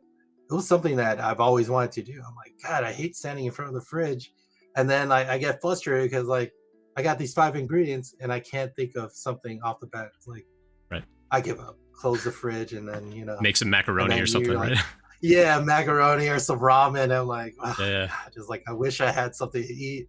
But like, it's solving a real problem and mm, being able to speak to that. It, like, interviewers will see that, yeah, and it's great. Doing a to do list, that's great, but how many other people are doing it? what's going to set you apart, like to-do lists with a shopping list with, hey, I like to shop to this music, I'm going to connect Spotify. Like you Yeah. got to do something that solves a real problem. Yeah. At least, it doesn't have to solve world problems, but it solves your problem. Needs to solve a real problem. Yeah, Yeah. exactly. Yeah. And at Turing, we often gave students the same feedback of like, what are you going to do for that group project? And they're like, we're going to like figure out, like, we're going to get all of our friends to register and figure out what we all like to eat. And we're just going to hit Yelp and try to find something that we all want to eat. It's like, okay, yeah, we've seen that project like 100 times. Could you like find something a little bit different? Or like, how is that going to be different from these 50 other projects that we saw a year ago? Because otherwise those resumes all look the same, right? And Yeah. you have to stand out. You have to differentiate yourself. And that's why I put a big emphasis recently, especially kind of revamping my resume content around the first project on the resume that you show a company has to be highly relevant to what they do. That's going to really grab their attention. Then the second one after that is going to be, show me the fundamentals. That you understand the fundamentals of what your role is going to be at this job. Show me that you know how to do that in a project of some kind, and I'm way more likely to call you. But if you're just like, yep, I've got the programming, language that you want, and I've got that framework that you want, it's like, well, that's fine, but do you know how to build the app that I want? Like, yeah, you could go figure it out, but if you've already done that, if you've already figured that out, then that's one less hurdle, right? Now I'd rather just bring you on the team at that point. And so that's why those things really stand out to companies, and really understanding this is why I'm telling folks to put those kinds of things on a resume. Working off of what you just said, it's kind of risky, but I intentionally left a not really a bug, but unfinished code in my application, Okay. because I knew it would relate to something that, um, that would be related to the job I was interviewing for, and I knew the solution for it, but I didn't actually put it in there. But I made it. I put in comments to say like, hey, I know this conditional. I know this is not working as intended. Please, definitely ask me in the interview. And someone actually saw that Oh, that's comment cool. and asked me about it, and I told That's them great. the solution to it, and they're like, "Oh, this guy knows his stuff." So it was, That's great. I guess it was like, kind of like a trap to get them to notice something that I knew the solution for. Right. So some people were like, "That's risky," but at the same time, like Mhm. I was just like, I felt like, what's the worst that could happen? They'd be like, like, they left a bug or unfinished code in here. Right. But putting that, hey, ask me questions about this in the interview, just give them one more reason to test my knowledge. Yeah. Yeah, for sure. One of the other things that stood out about like when you were talking about like going back to Prime and like helping people with their job hunt while you were still doing your own job hunt. I was doing some work with a mentee recently who also wants to go back to their school where they studied, and they want to help people, and they're like, well, I'm worried about telling them about the jobs where I'm applying because I don't want them applying or they're going to get the job and not me. And Yeah. I'm like, well, that's like a self-confidence thing that you just need to get over. Of Right. course, telling somebody like just get over yourself and just go apply for the job and just go hustle and get the Yeah. job, but like it's easier Yeah. said than done, and I get that. And so Right. I was careful to like not word it that way, but Yeah. saying like it's okay to tell them about like where you're applying, like you Yeah. know, like yeah, there's always going to be a risk, but guess what? 500 other people have already applied for that job too. You still need to figure out how you're setting yourself apart to get that job, and why they should Yes. be talking to you anyway. So whether it's another Right. student from your school or someone else completely, across the country that's applying for that Right. job, you still need to stand out. Yeah. And I think if you're in a position where you want to circle back and you want to help mentor and so on, that don't let that sort of mindset hold you back and go, well, I want to Yeah. encourage people, like I'm also applying for these jobs, and these are the companies where I'm applying, and this is kind of my own progress, because it shows them that you're going through this too, and it makes them Yeah. feel less alone. And one of the things that Right. Zuwee and I talked about was like when we first started talking, like last October, November, is right when I was starting my own job hunt, and we were kind of commiserating a little bit on like, yeah, job interviews suck. Like this is horrible. Like I hate, like even as a senior dev, it's like I'm going through the same thing and trying to get companies to recognize what I do and so on. That blew And my mind that you were struggling. I was like, right. God, like, I feel like, with your experience, people would just like throw money at you, like, please work for us. But it I mean, wasn't some as easy some as people like do. I mean, I if would think. yeah, I mean, there are certainly people that have more of the celebrity status on like, oh, you're so and so, everybody knows who you are. Like of course we'll pay you like $1 million to come and twiddle your thumbs and whatever because we Right. we can now say we hired so and so to be on our team. Not that Yeah. they're sitting there twiddling their thumbs, but like there are some people that I know that genuinely like play off the celebrity status of being well known. Yeah. And it for me, I think it was more my imposter syndrome around, well, I've been doing this for so long, people are going to have some expectation that I know everything about everything, that I've solved every problem imaginable out there. And that when I get into that interview, they're going to hit me with something I've never seen before. It's like, yeah, I don't know how to do that. And they're going to think, well, this guy's whole job history is a sham because he can't answer something. It's like, and that's just my own mental exercise and whatever that I also need to get over from time to time too. Yeah. But it's important to let people know, like, hey, I'm going through the same thing that you are. I'm also struggling, maybe in different ways, but Yeah. I'm also going through, and I'm trying to find like projects to put on my own resume and how to talk to people about my experience. Like we all go through this when you're job hunting. We all have to figure those things out. And it's tricky, but it's Yeah. important to let people know, like, it's okay. It's okay to talk about it. It's okay to talk about like the progress that you're making or lack of. Right. The same mentee was talking about like, oh, I want to go get a job using this completely different tech stack than what I learned. I'm like, okay, well, how are you Right. going to do that? They're like, well, I guess I'll just go learn it. I'm like, but what's the plan? Like, how are you going Yeah. to learn it? Like, how are you going to, get the word out there that you're learning that thing? And they're like, I'm just going to go like do a Udacity or like a Udemy kind of thing. I'm like, no, Mhm. here's what you need to do. First thing Monday morning, you need to set up a post on LinkedIn saying, I'm going to go learn such and such tech stack, follow along my journey. I'm going to blog it on dev2 or medium.com or something. I'm going to blog my progress Yeah. like every day or every, Monday, Wednesday, Yeah. Friday or something about this is what I learned. This is how I've applied it. This is what I'm building as this project. And I'm like, go back to the curriculum that you learned at your school and go Right. rebuild one of those projects in that other technology because you've already solved the problem. You know how to solve the problem. Right. You just have to figure out how to do it in some other language, some other framework. Yeah. And but you already know the scope of the problem, so just go do it again. It'll be a Right. lot faster to do it again, just figuring out some other language or some other framework.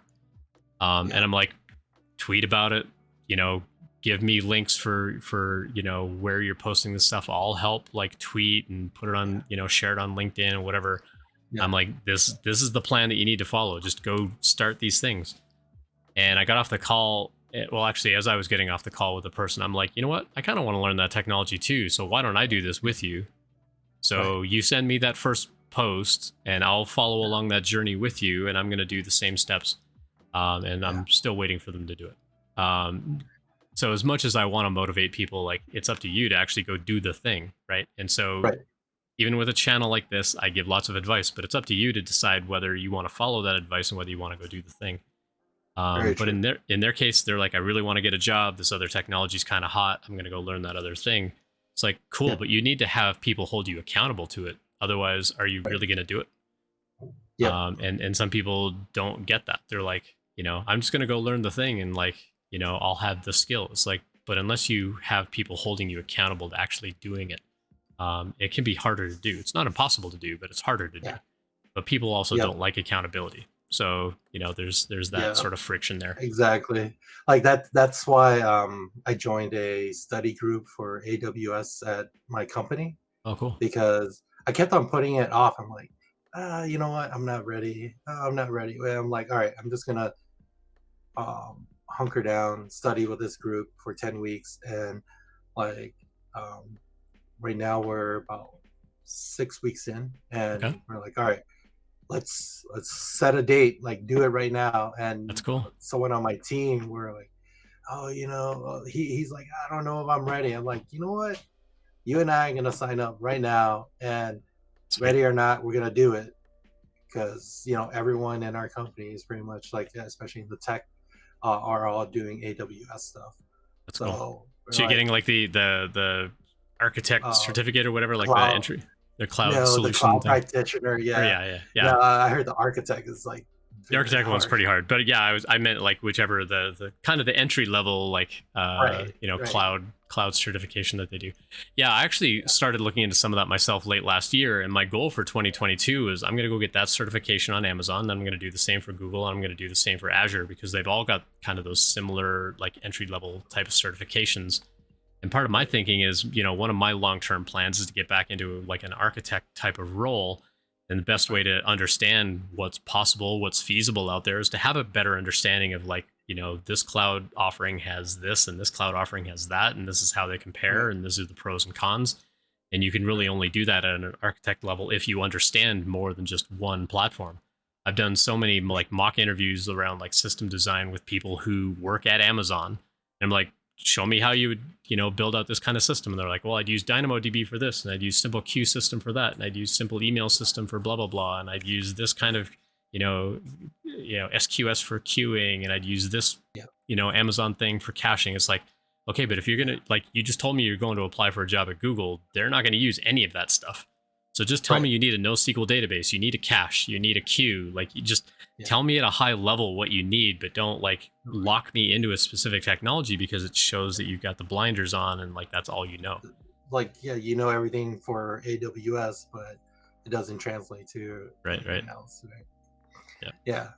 So, yeah, it's like about the accountability. That's like definitely huge. If you partner up with someone, you hold each other accountable, and it's like, like I've noticed I've studied harder, knowing that someone else is like, making sure that Right. I'm not going to BS them when we get together for our AWS weekly study sessions. Yeah. So like the person that I work with, and he's a great developer, but his confidence in himself is not as high as like it should be. So I'm always telling him like, you're gonna crush it. Like during our practice, he'll crush the test, and he'll like, I'm totally gonna fail. I'm like, what are you talking about? During our practice, like you're crushing it. Yeah. Yeah. Well, the thing with the actual exams is they're proctored, and so they will Yeah. like you either go to a location where you have like no tech and literally you walk in with like a pen and pencil kind of thing and maybe some blank Yeah. paper, or Yeah. they do it online, but they want to see a picture of your desk and they want to like they literally monitor everything you do, because they Right. want to make sure you're not cheating. Yeah. Where the in-person proctored ones, that like I guess they feel a little less invasive because you're walking in with no tech. But Yeah. the ones at home, like they want to see everything around your desk and whatever to Yeah. know like you're not going to like pull at a tablet partway through and like start scroll Yeah. through the answers or whatever. Yeah. It's really intense. Yeah. That from what I heard, like they make you scan the entire room. They have some type of application that doesn't allow you to open any other browser except for the one for the tests. Right. Yeah, so uh, hearing all that, it definitely makes me want to do it in person. Yeah. Yeah. I mean, it's I think it's intimidating either way, but I mean, Yeah, at the same time, like you either have it memorized or you don't. Right. yeah, So, I mean, if you for feel sure. that you've memorized enough and to be confident to go get the certification, then it shouldn't be an issue either way. And I think that that's kind of their mentality of like, if you spent the time studying, you're going to know it. So it doesn't matter. Right. But Yeah, I get why they had to do the proctored thing remote for people that can't travel or won't right, travel. I get it. And I appreciate that they're at least, that they've at least made the effort to have that as a possibility for people that right. that can't travel or whatever. So, Yeah, yeah, yeah. So it was funny because I remember when you interviewed for Amazon, I was going through Target, so we were yeah, doing like you were doing what, 8 to 10 hours of interviews. yeah. I want to. Well, yeah, something like that. I mean, it felt like a It lot. was I, like I think I a think I did lot. about 8 hours of interviews with them. Yeah, I mean the Yeah, leadership principles one I think was about 5 hours just by itself, and then like two technical ones. and then like just all the recruiter calls and kind of following up on things. Yeah, I think it was yeah, close to 8 hours. yeah. It was. I remember like I experienced the same thing you did when I didn't get the Target job. You didn't get the Amazon job. Like you were really down about it, and you really expressed that, and Yeah, on LinkedIn and like in your channel, and I was like, oh my god, just like I'm going through the same thing, you know. yeah, But when you reached out to the community, like they kind of got you back on that horse, and I'm like, that's what I need, yeah, just seeing you go through it really helped me get to, honestly, like to get back on the horse and just like, you know what, screw it, yeah, it's gonna be Target's loss, for sure. because I was like, that's Amazon's loss that they didn't take you. Like, what more did they need from you? But you Yeah, know, um, coming around to think, you know what, I got other, I can get another job. And when you land at Postman, I'm like, oh my god, like I like Postman. yeah. Postman's great. Yeah, it is Yeah, absolutely fantastic. I love it. I mean, I'm traveling a lot more now, which is fun. But I yeah, have to make sure that I'm balancing like how much I'm traveling. Like I'm going to Vegas next week, and then I'm going back to Vegas in a couple of weeks after that, I think, and maybe Oklahoma, but maybe not. Maybe yeah, DC. Like I've got to like pitch talks at all these conferences now. It's like cool. I get to like yeah, travel and see things a little bit. My yeah. manager wants to take me to India. I'm like, that'd be cool. That's Never traveled wild, off of North America. But right? there was a recent one where I was just in San Francisco last week, and the week before that they wanted me in Ireland, and they're like, "Well, you'll get home like Friday, you'll have Saturday, but then Sunday you got to go back to San Francisco." It's like, well, Oof, Saturday is my that's anniversary, brutal, so I don't want to right? like travel and have a ton of jet lag, have my Yeah. anniversary, and then like get back on a plane to like travel Oof, again. Like that yeah. was gonna be No. a little rough because Yeah. I ain't no spring chicken neither. I know, right? So I'm like, yeah, I don't think I'm gonna do it back to Yeah. back like that. But Blacksmith Pop, good to see you in chat. Things are going good. We're chatting with Zuwee, one of our VIPs in chat, and Zuwee was kind of a long time, favorite, hanging around our chat and talking about job hunt and things like that, and turning back around and helping mentor other people and sharing advice and experiences as well. So I wanted to have Zuwee on here to kind of hear more about your background and stuff like that. So thanks for dropping by, Blacksmith Pop. Um, Go to Earth and talk about getting a job in 3D printing. That'd be fun. Yeah. I don't know that getting a job in 3D printing pays as well as what we do in tech, but it would be interesting for sure. But yeah, I mean, like I was disappointed about the Amazon thing for about a week, Yeah. and then Yeah. once that week was over, I'm like, you know what? Like Yeah. I probably don't want Amazon anyway. And the more I thought about it, the more I'm like, you know what? It would have been a good opportunity to like go and learn all the certifications, then turn around and teach that to other people because that's Yeah. exactly what I'd like to do anyway. Yeah. And honestly, I think one of the things that disqualified me is that I didn't have the certifications to begin with. And Mm, I was looking at similar roles at Google and Microsoft where they also have those training programs, but they make it really clear in the requirements. Like it is required that you have at least 2 of their certifications to even apply for the job. It's like, okay, well, yeah. I don't have any of those, so I'm not even going to bother Yeah. applying. Like, Right.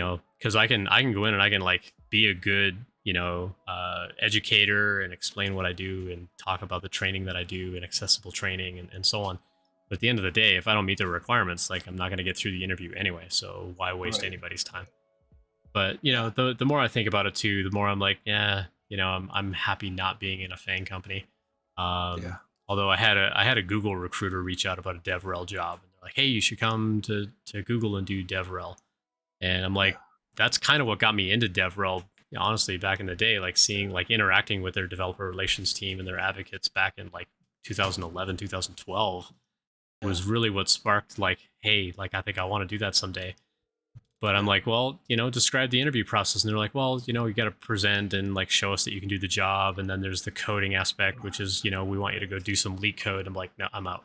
As soon as you say leak Yeah. code, I'm out. Like, I'm not going to do that. Like, I don't code nearly enough as a developer advocate to warrant why you need me to be able to do leak code. So I'm out, Right. you know? Yeah. And It's then all, they it's kept all about harassing me being and they're patient. like, there's still time to apply and like we need your application. I'm like, I'm not applying. Yeah. Like you want me to jump No. through that hoop? I'm not willing to. Right. So, Yeah, it's strange, right? Like, they're hounding you, but then like, but you still have to do all the tricks. Yeah. Blacksmith Pop says, "This is really cool. I wish there were folks like you doing this when I started programming. That was way before internet." Yeah. I mean, we had BBSs and stuff back in the day, but not a lot of video conference stuff back then, for sure. Yeah. Good times. Yeah, Good so deal. like yeah, so like it's funny. You know, I haven't done as much mentorship lately at Prime just because I'm involved in all these other committees within my company. So I joined a recruiting. It's called T Rock, which is like technology recruiting off campus. So Okay. I was able to join that specifically because they wanted someone to um, attend all these like events for schools within Minnesota. Mhm. But I told them I'd only do it if I was the lead connect at Prime Digital That's great. Academy because I was already connected to them, um, and they're like, oh, but we thought you'd be good at University of Minnesota. I'm like, yeah, but then like their experience is different from mine. Like I came from a boot camp versus Right. they're coming from a university. I can't speak to them on I feel like my knowledge of how to speak to Mhm. their experience is like close to none versus like the experience that I went through for a boot camp. Well, let me ask you this though: for the kind Yeah. of programming that you've seen at the company so far, do you need a computer science degree? No, I feel like you don't like Java you could learn on your own. um Maybe like I would say maybe even 4 or 5 years ago, I feel like companies were really had their hearts set on people who came out of college. I know Mhm. Best Buy, even till this day, they won't hire anyone unless if they have a CS degree or come out of a university. They will hire you from a boot camp if Right. you work somewhere else or you were contracted to work for them, and then they'll hire you. But they Right. won't hire you straight out of boot camp. So they're doing it based on work experience at that point, because like once Right. once you have work experience, that really kind of like that sort Yeah. of takes over any sort of education that you would have done. You work Right. a year, 2 years, 3 years, and it's like, okay, you probably Yeah. know way more now than what you did coming out of school anyway. But Exactly. it's still disappointing to hear like, oh yeah, you want that job doing front end like React and CSS, like you have to have a CS Right. degree. It's like, why? It doesn't make Like it's sense. It really doesn't not make sense. needed. Yeah. Yeah. Yeah. So, like, I'm really happy to hear that a lot of companies are starting to reach out to boot camps now. Yeah. My company, I don't think they had a partnership with Prime until maybe 2 years ago, Mhm. three at most, but I think it Right. was 2 years. So, I think they've realized like there's a good amount of people coming out of boot camps where they don't need you to solve like um, like AI, where it's Right. gonna like do, speech to text or something. Like they don't need you to do that stuff. They just need you like, for boot camps, they teach you, the basics of like, a back end development, NoSQL, Postgres, like um, you know, they might not teach you Java, but they teach you JavaScript and some other languages where they kind of teach you how to learn quickly. So like when I got when I got into this role, they're like, "Hey, you're gonna do Java, Spring Boot, you know, um, all of this." And I'm like, I have not touched any of those, and, and they gave me some time, and like I started picking it up. Like I'm not, I still feel like I'm not a great Java developer by any means because even my tech lead is like, you know what? I've done this for 12 plus years and I'm still learning Java. So, Yeah. don't feel intimidated. Right. Yeah. Yeah. It's those are all good points. And Fool Snable says, front end is hard. I mean, yeah, I think some aspects of Yeah. front end warrant their own degree to some point, but certainly not the computer science degree of like, understanding how the hardware works and understanding all the engineering and so on. But having good algorithmic thinking is important for front end, of course, because you're using my CPU in my browser, not a server CPU somewhere like you would on a back end system. But so yeah, it is still important that you have good algorithmic thinking, but those are things that can be taught. Like if you don't have that coming out of school, like that's okay. If you can, demonstrate that you can do the job, we can train you and teach you and mold you into what we want you to be, that we kind of talked about earlier in the stream. So exactly. Fool says, in Scandinavia, I think getting the first job isn't that bad, given that you have a degree. Yeah, but that's the problem, is that a lot of companies expect that you've got a degree. I mean, in a country like, like over in Europe, and Fool has shared this in chat several times, where, having access to free education, where you can go to university and you can get a degree, really kind of sets you up for success. Where here in America and Canada, like, we don't do that. A lot of the schools are sort of like private funded, and they're basically for-profit schools, and their whole thing is to make money, and so they don't want to give it away for free. I think having some amount of, free education, I think, is beneficial, because we see the benefit and the effect of it looking at other countries. Not to be political, because I know I usually stay away from it, but I will. But I think it's something that we need to advocate for more. Yeah. Honestly, like, if it weren't for boot camps, I'm at the age where, I can't invest 2 to 4 years to get a CS degree, and I don't have the time for that. Like, I still have to work, and like, I think it would be unfair to ask my wife to, like, hey, can you be okay with me going to school for 4 years to get a degree that I'll end up having to pay, like, 6 figures, Huge amount of money. versus like doing the boot camp, and it's only 5 months, and I was already able to pay off my tuition. So It's kind of a no-brainer at that point, right? Yeah, it's like, it's crazy, because oddly enough, I went to culinary school like 10 years ago. I'm still paying that off. Like, Wow. that was $30,000 worth of tuition for a year, and naive me, I didn't know that we make peanuts. Right. So yeah, so I mean, like, now I'm like paying off that student loan, but then hopefully with this news about Biden's thing about paying off some school loans, I'm like, oh, Like they actually had to roll that back a little bit. I saw a headline today that they think that there's going to be some legalities and some legal issues with it, so they might have to downplay it a little bit. But the fact that they're willing to do some of that, I think is interesting. But yeah, part of me wanted to make a joke there about as a going through culinary school and then end up making peanuts, is like, and peanut sauce, and peanut butter, and not just literally making peanuts, as well as not being paid much. But yeah, there's a lot of interesting things happening in the industry for sure, and like still lots of slowdown. But I mean, I'm still, like, this week alone, I've had like 4 or 5 recruiters reach out. So like, companies are still hiring. Companies are still looking for talent. And, even though a lot of those are kind of just cold calls of like, oh, I saw your profile, you seem like a good fit. And it's like, you didn't even read my profile, because your job post says it's required that I have a top secret security clearance. And I don't make that prominent anywhere. So why would you contact me thinking I've got it, or, something about my profile really stood out to you, but it's required that I've got 10 years of Java experience. I have 0 years of Java experience. Like, why do you think I'm a good fit? Like, a lot of recruiters don't read a lot of those things. They hit on a couple of keywords and they blast out those things because they want to make that money.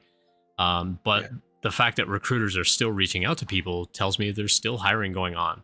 So yeah, there are companies that are laying off and there are companies with hiring freezes. But I think if you can still show this is the value that I bring, that even on the applications that you're sending in, I think you can still make a good impression and you can still really stand out to them. It's just, you got to do the legwork, and it's time consuming. but Yep. follow the steps we talk about on the channel around customizing that resume. Whether or not you want to write a cover letter is up to you, but like Yeah. customize that resume, put the projects on there that company's going to care about. And you're going to stand out a lot more. Yep. Yep. About cover letters, it's funny because like I remember you were like I really believe that cover letters are gonna help, and I was like, I really don't like writing cover letters. And you brought in someone, I can't remember. They were like, yeah, I don't read those things. So it was like getting two different perspectives. I'm Right. like, it's like, man, I was like, yeah, I could write a cover letter, or I could just make my resume look good enough to get a call, Right. which ended up working for me. But I did hear like someone who graduated in a cohort before me wrote an amazing cover letter. It was like one paragraph, and it just got call after call. And, Wow. yeah. What was in that paragraph? I can't remember. It was some really interesting. Like I just remember she's a very funny person, and she wrote something that was just kind of like yeah, but you can hire me, like type of deal. And I was like, that's actually really good. Like I would want to hear more, like this person's hilarious. Like I gotta at least talk to him. And I felt like that really worked in her advantage, to her advantage. Yeah, even RC Maniac wants a copy of that paragraph too. I think a lot of people would. But it also gets very formulaic of like, this is what I did to go get this job, and then everybody starts mimicking that, and it's like, well, now you're also not standing out because you and 10,000 other people Now saw that same blog article, and everybody's doing the exact same thing. So again, it's a differentiation thing, right? Blacksmith Pop asked a question: what are your thoughts on all the offshore headhunters that are flooding the market? I have all my searches turned off, but I still get multiple calls and emails a day. I don't know that I've had too many from that aspect. I have had a few reach out about, I have an offshore team that I would like to have work with you on a project. It's like, well, I don't, yes, I run a business, but I'm not hiring devs, but I think people see like, oh, you work at Postman, like if you need offshore work, it's like, no, we have people around the world. Like we're covered on development. Thank you. But I don't personally see offshore recruiters like flooding the market. That hasn't been my experience. Most of the recruiters that reach out to me are established companies or brand new startups that tend to be domestic here in the United States. That they're looking for talent to kind of start a team, or they've got like a little bit of a team and they're just looking to like bring more people on to kind of bolster what they have, or they want to start like a developer advocacy program. I'm like, I'm not starting a DevRel program. Like that's a lot of work to also be a DevRel advocate and set up that whole program and like set up all the automation. Like it's exhausting. I think that'll be probably the next tool of like, how do we automate all the DevRel stuff? I think that'll probably win a lot of eyeballs for sure. But this is like something I just real quick, like to warn like new developers is like, be careful about like who reaches out to you. Definitely do some research on them. I know like I had one that just really sounded very fishy. They're like, oh, we need you to move to this place for a year, and we're going to do training, and we're going to pay you this. And when you add up the numbers, it's like you get paid like 40,000, and you have to stay in contract with them for 2 years. And I know exactly who you're talking about. And you don't get to, you don't get to choose where they move you, and if you don't go, you lose your job. And if you quit or if you leave before 2 years, you pay them back a bunch of money. It's like, it's run insane. away. I'm like, no. I did enough research, and I saw that. I'm like, you got to be kidding. That can't be legal. And I talked to you about it, and you were like, it was like, yeah, that's a thing. I'm like, what? That's insane. But they prey on like new developers. They'll pay them like close to nothing and lock you in for 2 years. Otherwise, like they penalize you. So Blacksmith Pop is saying they got my resume, logged it into a database. I mean, if you can find out where that database is and have them remove it. I used to get contacted all the time from recruiters saying, hey, I found your profile on dice.com. I'm like, I don't have a profile on dice.com. They're like, yeah, you do. I'm like, no, I don't. Like I shut it off years and years ago. Like it's not active. They're like, no, you have an active profile. I actually Oh, finally got a recruiter to like, hey, can you take a screenshot and show me what you see and send that to yeah. me? And they did. And I'm like, they were basically like grabbing data from all over the place and like building a profile that Wow. recruiters could then go and use. And so we ended up in a class action lawsuit over it, to try to get them to either shut it down or allow candidates to say like, hey, I want to go in and like Yeah. turn that off. So Blacksmith Pop, if you can figure out like which platform, like the next time a recruiter calls, actually ask them like, where did you get that data? Because I need to shut that off, and just like kind of play on their sympathy a little bit and say like, I'm getting like, just tell them I'm getting 5 calls a day and this harassment and I really need it to stop. I need to find out where you're getting the data from. And Please see if you help can get me it. out. Yeah, see if you can get it shut off at the source, because whoever's sharing that information is the one that you need to contact. Yeah. Yeah, but it's not just one database. Like they're getting that from somewhere higher up, and you need to find out who that is so that it'll stop trickling down into everybody else. So yeah, as much as possible, like as annoying as it is to pick up the phone and talk to the recruiters, just say like, I need to know where you bought my information because I need to shut it off. Or what I would do is I would probably spin it like, actually the data that you have is inaccurate. I'm actually not a PL SQL developer. I actually write, whatever, like some other language, or I don't even do databases. Like, can you help me figure that out so that I stop getting these phone calls? Because that's not what I do. And just lie to them about it and see if they'll help you, figure out where they got the data from. Some of them won't, but like some of them may say, oh, we got it from such and such company, and like follow that chain and call them and say, hey, people are calling me about this thing and it's inaccurate. How do I access it? How do I change it? Yeah, good times. OU Moon says, yeah, we know who you're talking about with that whole like, yeah, come work with us for 2 years and we'll pay you. Yeah, they're very well known. We won't even name them on the stream, but it's a racket for sure, especially when they don't give you the option of where you're moving and you just have to pick up and move. Right. It's like, you know what? Right. I got a family. I can't just pack up and move. And I'm not going to leave my family for a year to go work some contract, making barely minimum wage. I told them I have a kid too, and they're like, yeah, but it's just 6 months, and then, we'll try to find something in your state. Yeah, like, no thanks. Or not. Yeah, no. Yeah. Fool says perhaps there should be some regulation about how companies treat personal information. Yeah, if only. Yeah, that would be really ideal for sure. But unfortunately, there's no standardization on that, and it changes from country to country. So yeah. Mercy Maniac says, I used Hired, and while I like the system, they kind of tick me off by saying, hey, there's a ton of people looking at your skills, so we turned your profile back on. Had people reach out. I went and turned the profile back off, and like 3 weeks later, Hired was like, are you sure you don't want to talk to them? Yeah, I mean, I used Hired.com. And there was one other website that I used in my job hunt. It was like workforstartup.com or something like that. And because we had like on the stream a little over a year ago, I interviewed Jen Develops, who's a streamer here on Twitch. And Jen was suggesting like, just go make these profiles on like Work for Startup and like angel.com or angel.co. And I had a bunch of people reach out. I had a bunch of companies contact me based on the profile that I made. And so that part of it worked really well, except all of them were like 100% male or 100% white. And I'm like, I'm not, no, like I need some diversity around me, please. And so, I ended up like bailing on every single company that reached out to me. I think Hired was bad too for what they had. I mean, they have got good companies on their platform, but again, a lot of them were mostly male or all white, or it's like I need variety around me. Like, please, I can't be another white person on the team. I know they never got back to me. I don't think I got like a single interview through them. Really? Yeah. Interesting. Yeah, good times. Well, we've been going for about 2 hours, so I think we'll start to wind down and wrap up. Yeah. I just want to try one thing real quick.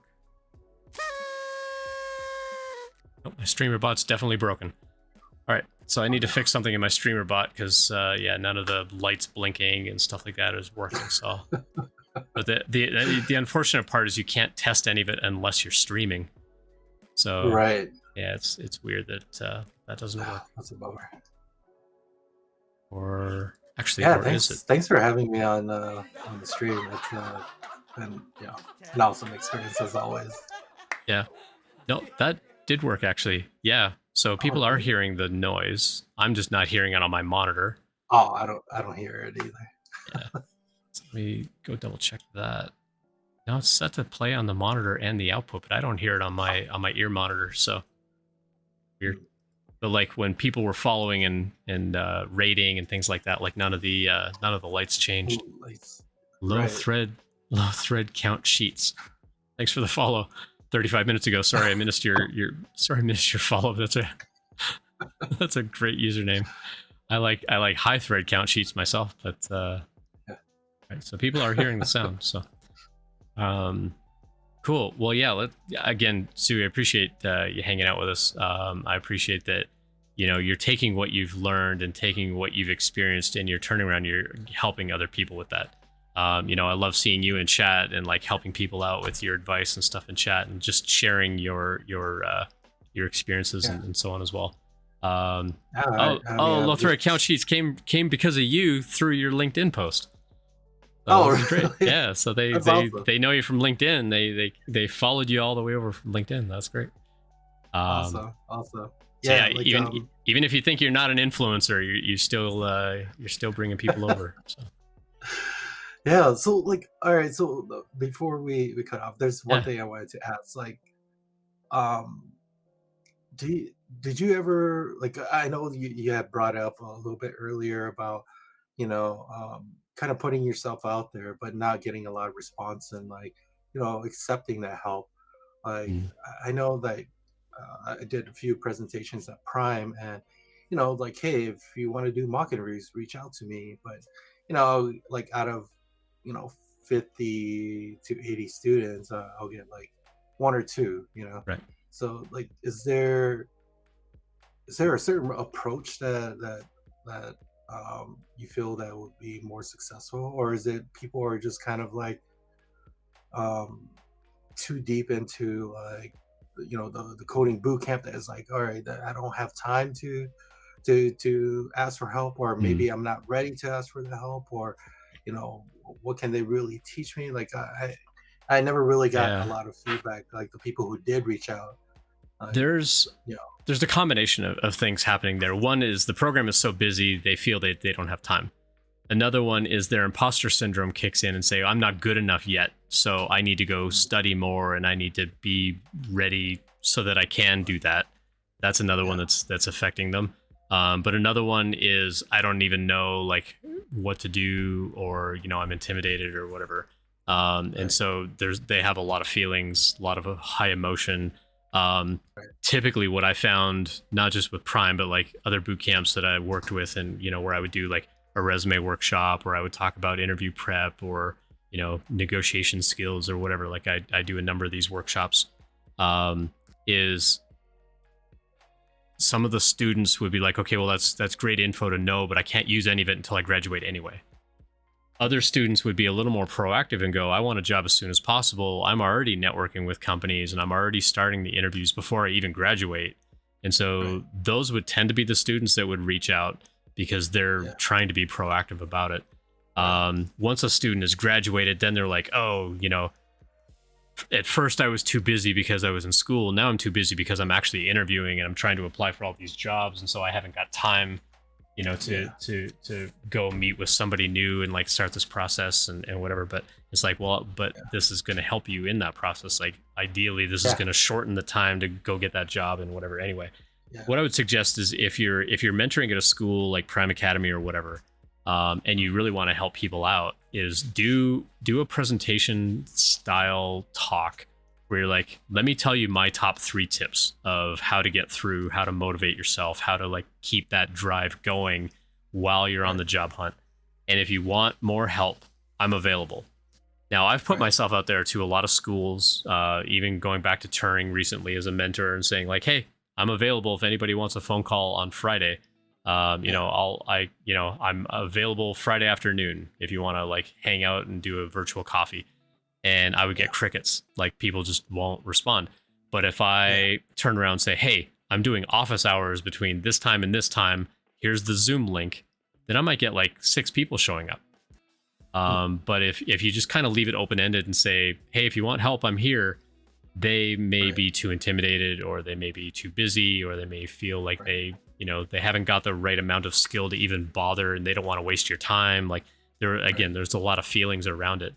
But if you be proactive and you say, hey, I'm doing open office hours specifically around this topic on this day between this time and this time, here's the Zoom link, and you put that out there, you'll get people showing up. But unfortunately, you've got to make that step. But just leaving it open-ended, saying like, hey, I'm here if you need help, like, you'll get very few people contacting you. Okay. Yeah, that's exactly what I've been doing. So yeah. All right. I'll give that a try. Yeah. Awesome. Let's go find somebody to raid. I see a handful of folks online that we could actually go raid. I think we're gonna go raid into Sam KitKat. So I actually got to meet Sam KitKat in San Francisco last week. Nice. And it was fun just kind of hanging out, walking around like Fisherman's Wharf and the piers and stuff around San Francisco. So it was really great getting to meet her. So yeah. Chrissy Coates just started streaming too. Now I already said Sam KitKat. So we're gonna go right over to Sam. So make some noise over there in chat. Again, Zuwee, thank you so much for spending some time with us today and sharing your view and your journey. I think it's really beneficial for that. And so we'll get this up on YouTube so you can continue to share that out. Yeah. And if you're looking for a job, my company's recruiting for technology leaders. So absolutely, definitely sign up. So there's the link. It's over in chat again. So it's the tig.fyi/zuwee222. So go ahead and click on that, and go see what's involved, and go reach out to Zuwee as well. You got the LinkedIn over there as well if you want to connect. Go connect with Zuwee, and yeah, we'll see you in chat one way or another. But it was great having you. Thanks for dropping by. Thanks for having me. All right. Thanks, have a everyone. good night, everyone. We'll see you over in Sam's channel.